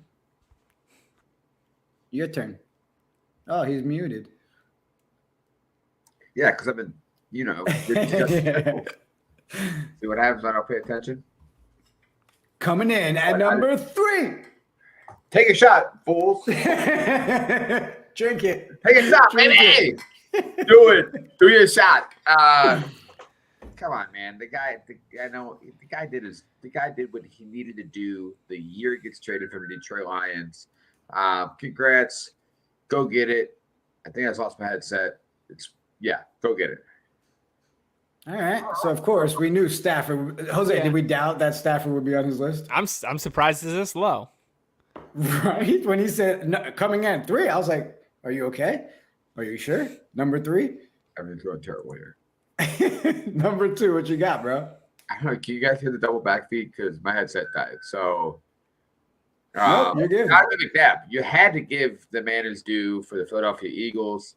I don't know how many NFC championships he went to, but never been to a Super Bowl. But that's what it is. But Darren McNabb, man, I mean, the epitome of a mobile quarterback. A 2-way, like you said, Lamar Jackson-esque quarterback before Lamar Jackson was cool. Got it. All right, solid. And coming in at number 1? Just throw it up, man. I don't even need to say it. Like, this boy's a bad man. Well, okay. Aside from his, Well- he paid his dues, folks. He paid his dues. All It's right. funny because right before you showed number one, Smoke was in the chat. We need some Vic. How do you not have Michael Vick? Nailed it. It's like we were almost like right in sync. We're smoking a lot of Potamus. Love it. Love it. Why Vic at number one, bro? If you didn't play Madden that year and you didn't play as Michael Vick at least one time, what did you do? You missed an opportunity. That's funny. All right, good choices, bro. Good choices. Your Madden team is looking good. I'm gonna take you off screen if you want for a second, so you can figure out the headset sitch. There we go. Hey, look, no echo. What's funny too is my one screen over here is doing that update screen. That's why I keep looking this way because you guys are over here now and not on my main screen. So I'm like, don't look over here. Don't look over here. All right, Jose, tell me what you think of my list, bro. All right. Okay. And what's up in the chat, sir? Pizza. What's up, buddy? How you doing? And Smoke a lot of Potamus. Yes, Vic was a cheat code in Madden. Absolutely. It's true. All right, so I went with coming at number 3. I had to throw Brett Favre on the list, man. Jets legend Brett Favre. Minnesota Vikings legend Brett Favre. Green Bay Packers legend Brett Favre.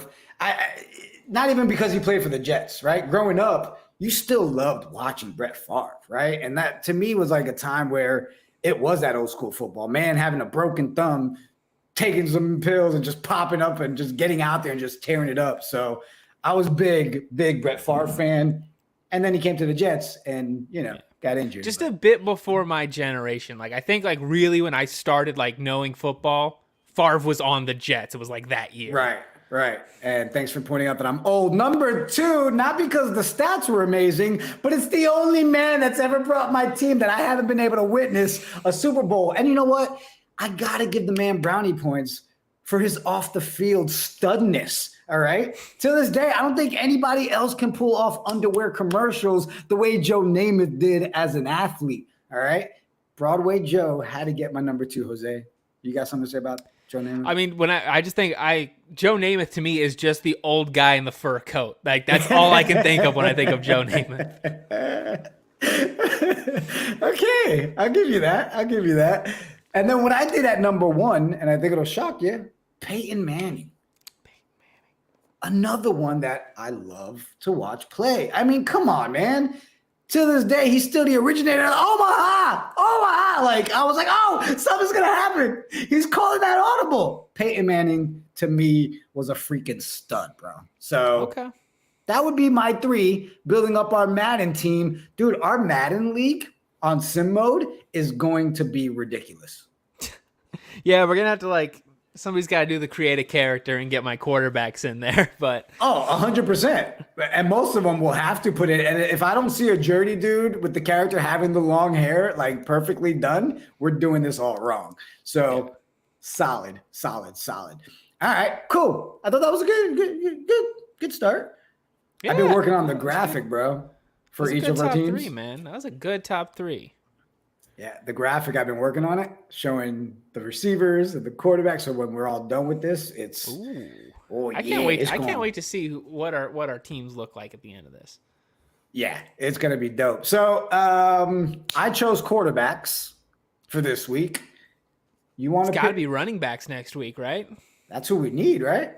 3 running backs. All right. So before we move on, let's look at the chat. Yes, Smoke, you took a break. How you doing? And Brady was on Jose's list. So we do have Brady covered. He made that squad. Sir Pizza throwing out Cunningham, Peyton Manning, and Brady. Look, all right.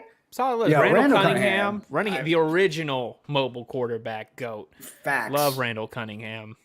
Facts. Solid list. And then he's got Manning and Brady on there. So one of each of ours. Good call. And then Dan Marino. You know he's a Dolphins fan, and you can't be a Dolphins fan without loving Dan Marino. Kung Fu D, I know. We know. The last good Dolphins quarterback. Hurtful but true. So very true. Wait, oh, hold on. Smoke is saying no, he meant Brady for the underwear. Oh, well, in Oh, that yeah. case, yeah. I mean, Is it all right? So you know what? This is our show that we always somehow get off topic, right? And we go down rabbit holes. This is a good conversation to debate real quick. I don't feel like in Joe Namath's day, guys were built the way they are now in the league. You know what I mean? absolutely not. No. So yeah, if you're pure studness, then yeah, you're probably gonna, if you put them up against each other, you're saying Tom Brady, right? Let me just. If you were to do like underwear models today, NFL quarterbacks, I think Tom Brady would be top of the list, right? How did we get here, Jose? Hey, thanks, Smoke, for keeping that conversation going. It's beautiful. All right, let's jump into a little bit of WNBA talk. I know we got some stuff to talk about there, right? Regular season just wrapped up. Tomorrow, the playoffs start, man. It's a bunch of interesting stuff coming out of the WNBA right now. So good. So I want to start with, I'm pretty sure you saw it. I think we talked about it already actually together. Was Ruffles signing their first ever female athlete, period. Yeah. Asia Wilson coming in. She's going to be on the Ruffles bag at the store. You know, I'll be going down to the store. I'm going to get me some of these Ruffles Ridge twists with Asia Wilson on the cover. Look at that. I mean, So the twist, the bag looks dope. You've got some new contract going on. I tried looking up to see if I can get stats on how, what the contract was. I couldn't find anything. I didn't see any like details of like the pay or anything like that for it. But I mean, I can't think of like any time I've seen an athlete of like how much they got paid for like a brand endorsement, right? Like I don't think that's something we normally get. So I wouldn't even be able like to compare it to anything. Yeah, that's fair. That's fair. But congrats, because that's pretty dope, right? And super cool. Yeah, and now people want to go buy some more Ruffles. I mean, you got to at this point, right? I think Coach Richie might be back. Let's check. Nope, head shake in the back. No, don't bring me on. Don't do it. All right. How about we just saw Sylvia Fowles' final season? She's calling it. She played her last game of her career. We're talking, this is first ballot MVP. First ballot Hall of Famer. She's won 2 finals MVP. She's won a regular season MVP. She's the all-time rebound leader in the WNBA. Honestly, like the last true center that the WNBA is probably going to see. Like they're starting to follow the way of the NBA of just like you're not seeing that sort of center, the classic sense lock it down anymore. So this is an icon of the game, one of the best to ever do it. Final game, leaving the league, retiring. Enjoy retirement. Yeah, I mean, everything you see on Twitter, all the articles about it, clear cut future Hall of Famer for the WNBA. It's crazy, right? When I say it out loud, bro, like it's been around long enough now to say there's a Hall of Fame for the WNBA and names, right? Like it's crazy. And then we're sitting here, we're always talking about the ones that we love every week that are just putting up numbers that are crazy. All these newcomers coming into the league, right? That we keep talking about, but there's the old heads who are walking away now. I mean, she's the first female athlete to ever dunk in a high school game, right? Like that's amazing. That's nuts. It's just nuts. I can't even dunk ever. Ever. Future non-WNBA, and it's because you can't dunk, Coach Richie. Not because, all right. So we talked about the bracket came out, right? So let me pull that up. I want you to break this down, Jose. Do it. And then we're going to look at I got the FanDuel numbers to see who they have as the favorite here. Oh, we got the odds? Yeah, so let me throw this up here for you real quick. I'm going to jump off while you two break this down real quick and switch screens, all right? Okay. Yeah, so obviously the Las Vegas Aces, the 1 seed, Yeah, baby. easy, like the favorites to win the entire thing. But on the other side of the bracket, I think probably the most interesting first round matchup is going to be the Chicago Sky versus the New York Liberty. These teams just played each other about a week or two ago, and the games were like super exciting, very swingy, very dynamic. These are two teams that play very well against each other, and it's a 7 seed going up against a 2 seed. And I think that if you're going to see any upsets in the playoffs here, it's going to be right there. I'm really excited for that matchup. That gets started tomorrow. But honestly, especially with everything that went on with the Commissioner's Cup, I really do expect the Aces to just be far and away dominating this entire thing. Other side of the bracket, Seattle, Sue Bird, her final season. I would really like to see them put in some work and try to win one for Sue right there at the end. That last season. That's kind of what we all love to see, right? And then down there at the other side of the bracket, Dallas. I think Dallas is a very good team. I would not be surprised if you see Dallas walk away with the entire thing. They are a team that they're scrappy. They can beat the 3 seed that they're matched up against and possibly take it. They play extremely good defense. They got very solid fundamentals from that team. So I think it's all over the place, this bracket. It can go any way, but the Aces are kind of just they got the best player in the league with Asia Wilson. So Aces. I mean, you represent the Aces in the back, so just follow suit with it, But that's one thing I think we as the amateur to basketball, we talk about what women bring to the game. They play fundamentally sound, right? That's one thing I think they do excel from. I work with a lot of younger children, so it's like they take a lot of those fundamentals and they carry it through the game. Not to say that they can't, this girl was the first one to dunk in high school, and that was just, when was that? It's like these women don't have the height.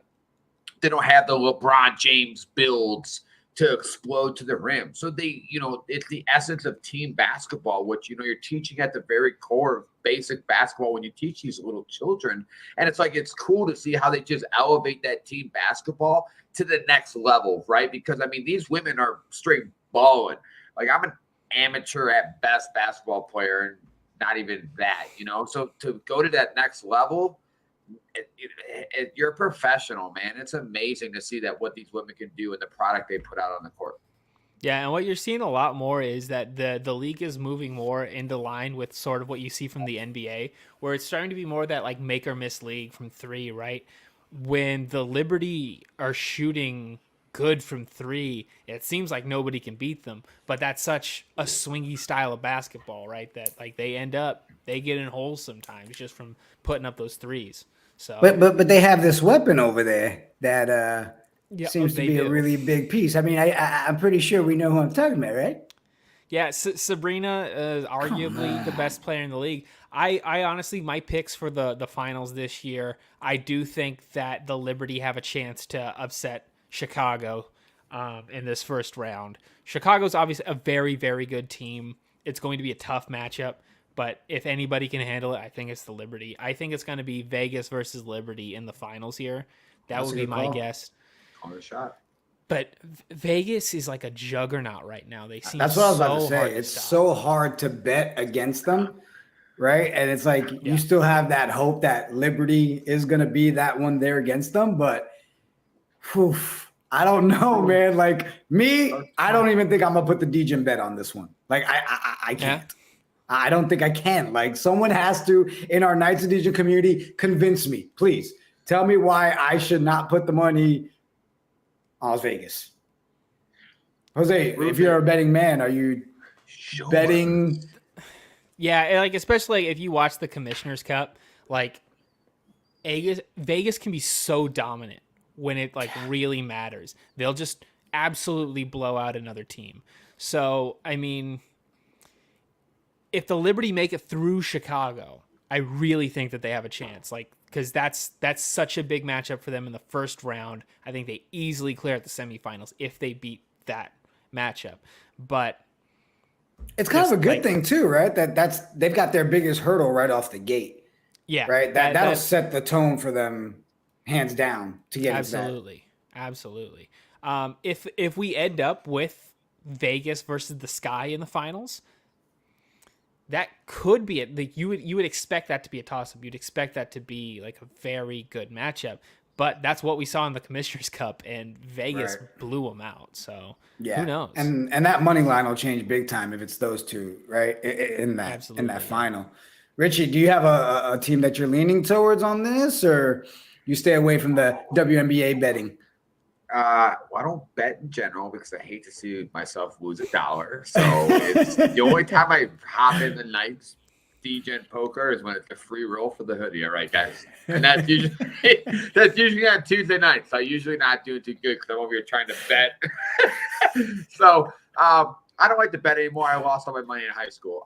But it'd be really cool. I know it doesn't really matter at the end of the day. My wife's from Vegas. I'm from Chicago, the grand scheme of thing, even though I represent Detroit. Long story short. Anyways, that'd be cool. But we would actually probably watch and actually tune in and stuff like that. So that'd be a cool concept. But I mean, the highlights that I see on Bleacher Report and ESPN and all these things, and always trying to stay up to current on sports news. These Vegas aces are really just, like you said, a juggernaut that really play the game the way it needs to be. They turn that switch on, like Jose said in that Commissioner's Cup. I saw highlights, man. Like, that's their best competition, and they're over there. What was the final score on that, Jose? I mean, it was spanking. Like the ticker tape at the bottom stopped. It stopped keeping score. It was just like murder. Yeah. Sorry.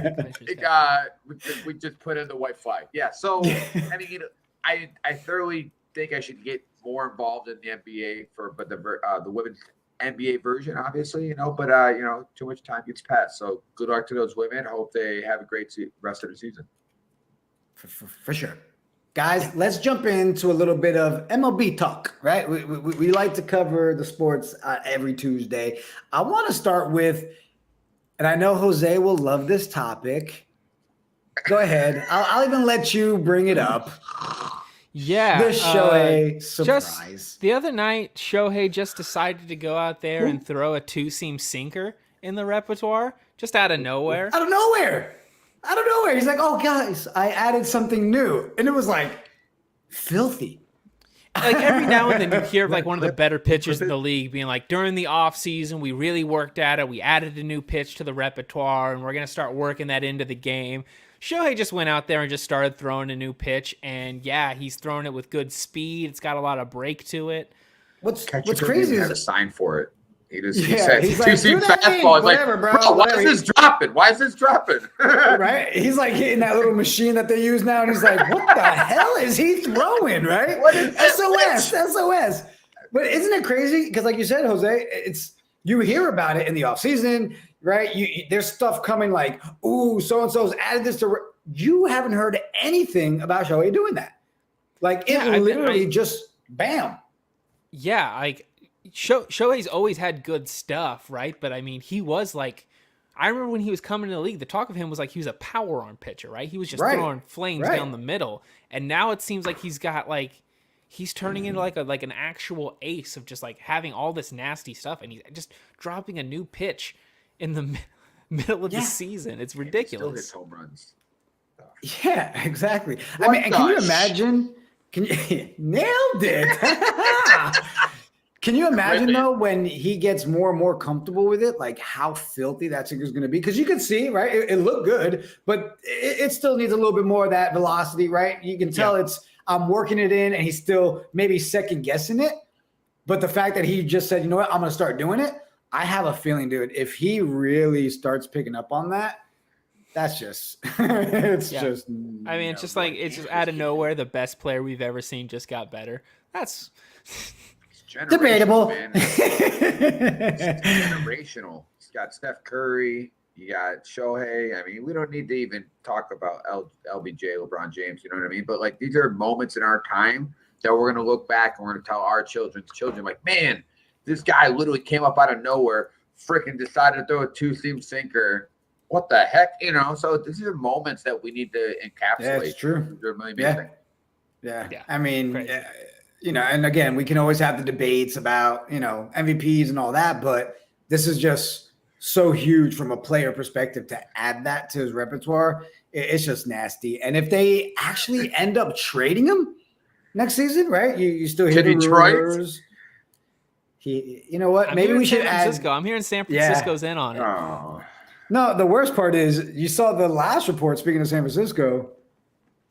Francisco publicly leaked little things. Can you imagine we pull it off to have Shohei and Aaron Judge? Because Judge is from that area. Could you imagine if they're the team to pull both of them together next season and have them? Yeah, I mean you're talking about the dreams I have when I go to bed right now. So. That's what she said. Of course, that's how we got there. Let's talk about it. Everybody has been the Tatis situation, bro. Fernando Tatis, 80 game suspension for PED. I mean, again, we see that his mom's putting stuff out there saying it's about, ringworm medicine and I can't remember, Jose. I know we bounced and then we got past the topic earlier. There was somebody else that had the ringworm medicine situation last year. Yeah, I remember hearing about that. I think that I can't remember if that was an NFL thing or if it was baseball. I can't remember. Yeah, I remember hearing something about that before.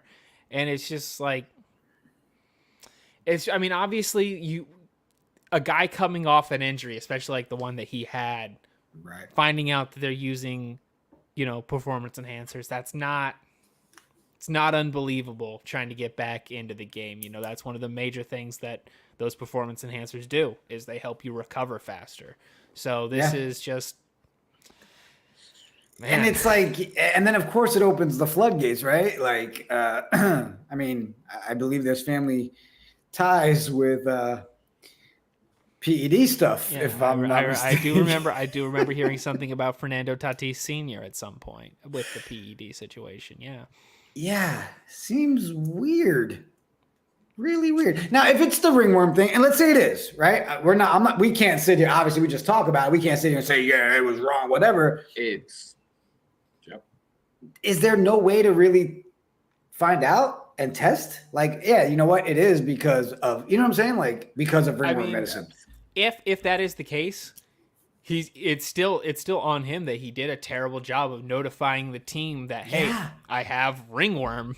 I need this treatment for ringworm and get it approved. That's the process you're supposed to go through as an athlete with a contract. So whether or not it's a legitimate excuse, he still didn't follow the procedures that he needed to take to get approved to use that medication. Yeah, and one of the arguments, Richie, that I see on social with this is, well, what if he was just embarrassed to tell the team and have to miss games and that he brought ringworm into the room? Dude. No. I mean, to me, it's like, report that shit. Do what you got to do.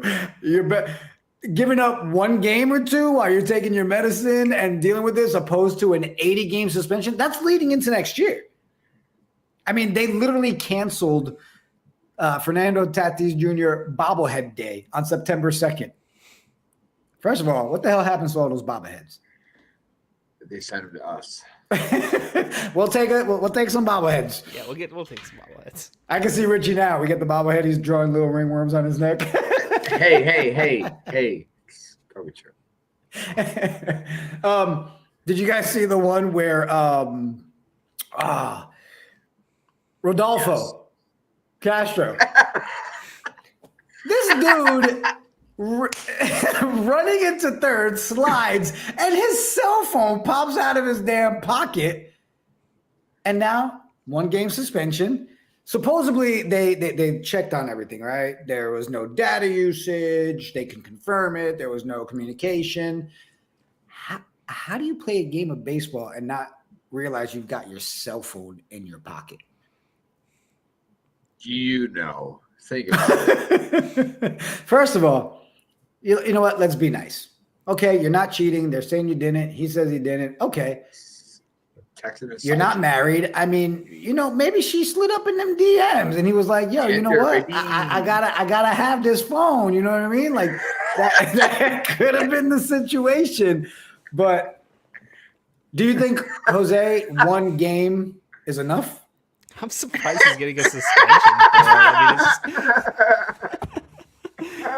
it's just, like okay, like I don't care. He had his cell phone in his pocket. Like I don't give a damn. Yeah, I mean, I get it, right? The rules, you're not supposed to have your phone in there. It's approved iPads to secure all that. My thing is, if you're going to put a report out the next day and say, hey, we were able to pull and check, there was no data, there was no calls, there was no nothing, it could have been an honest mistake, then why suspend him, period? Like, Yeah, you're we know admitting, he's a baseball fan. He might just be checking the updates on the other games. whatever it is, but so funny. Oh, it looks like Kung Fu D said Jose Canseco had worms. That doesn't surprise me. Jose Canseco's a weird guy. Jose Canseco, look, it was fun watching him when I was young, but I'm sure he's got a lot of things, all right? He went down the Madonna train. He went, move right along. I don't want to jump into that topic. So one thing I've always loved about baseball is that I love that, like, the players are always out there. They're wearing jewelry out there on the field. Like it seems like just a casual sport. They don't care. And so like I love a player's just got his phone in his pocket, just be like, yeah, I check Twitter. You know, there's not a lot going on. He's running the bases on Instagram Live, right? He's like, he's like, they call for the shift. I know it's not coming to me, so you know, I'm just pull up Twitter. oh gosh. Here's another baseball one. The Field of Dreams game. The other ones are being canceled? Did you Yeah. see the Ken Griffey moment though? I'm not even a baseball guy, and I Ken Griffey Jr. and Sr. throwing the ball coming out of the cornfield. Anybody see that? No, or is that just me? No. I Not didn't all you watch the base- game. No. I'm not even the baseball guy. I got my Detroit Listen. Stars. If anybody knows what that is, Google it. It's Detroit's first African American baseball league. But anyways, go look at that moment. If you know anything about baseball, it's literally Ken Griffey Jr. and Sr. They come out of the cornfield. I'm not even a baseball guy, and it was a really cool moment. But here's the thing, Richie. This is a perfect example of the situation at hand, right? Richie, who's not the baseball guy, tuned in to the Field of Dreams game. Okay? Because it was down how much? It was the ratings like got cut in half from last year. In half from the last Field of Dreams. It was so bad, they canceled the rest of them. So, Richie, you actually are proving our point that the guy who doesn't really watch baseball tuned in, and the guys that watch baseball were like, yeah, no. I mean, there was just a bad thought process in this one for sure. Two bad teams were picked to play in the Field of Dreams game. The who wants to Reds watch and the Reds? Cubs. Like, yeah, both those teams suck. I can't even name a player on the Cubs anymore. They traded everybody last year. Like, yeah, and that's the thing. You felt like last year it was scheduled in a way that it was teams you wanted to watch, right? it was the White Sox and the Yankees last and the year, Yankees. right? Yeah. Like the White Sox were on one of the Jigga, best runs that they had been on in a while, and the Yankees are one of the most popular, The second most love popular teams team in the MLB. United States. People are going to tune into that. This Right. one, it's just like, who cares? Richie, you're an idiot. but that's my point though. Like from a marketing standpoint, it doesn't have to be the Yankees. Yeah. You're telling me if you lined up and yeah, their season may be horrible right now, the Red Sox, right? But if you put the Red Sox there, Boston fans are going to fill that Huge up. fan They're going base. to watch. You're going to watch that game, right? If you're going to put the Dodgers in it, you're going to watch the Dodgers. Yeah. You're not going to freaking turn your TV on or spend the night to say, oh, I got to watch the Cincinnati Reds. Get that shot of air. All right, got you. sorry. Just made no sense because I I love agree. everything about how they brought that together, right? The epic walkout is just great to live. And then it's like, yeah, I don't want to watch the game. This game makes no sense to watch. One of the other things about last year was that it was two teams that mashed, right? And you're hearing this, like the smallest MLB stadium that anybody's going to play on. And you have this two teams, just a roster of heavy hitters. So you're going to see a bunch of See you home later, runs. cornfield. These guys, it's no, like I said, I don't even know a player on the Cubs. Do you guys kick me off if I sit here and say I've never actually watched the Field of Dreams from start to finish? So, hey, the dude wanted an answer. You've never watched Field of Dreams from beginning to end. And now my headset died again. Jose, I guess we have a watch along this. We have a watch along this set up. I mean, it's a good movie. I mean, it's a good movie. Well, you know what? We covered pretty much every topic I think we had slated for tonight, right? Of course, I didn't forget. We still got to give the people sports history. Check it out.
You know I love sports history. I love when we do that. Even Jason Wright, dude, I thought the same thing, bro. The first Sports Illustrated was not a swimsuit edition.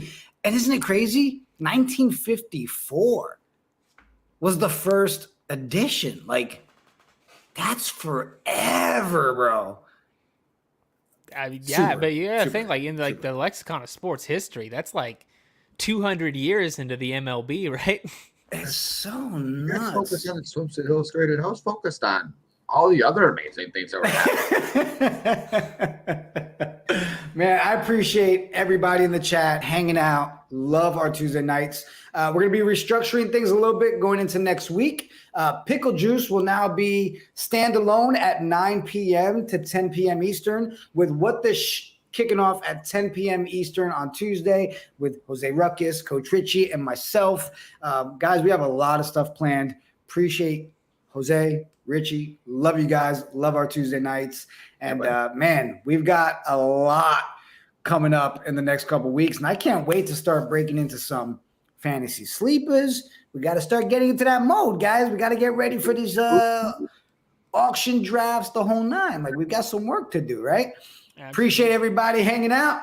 On that note, peace. We're out. Those first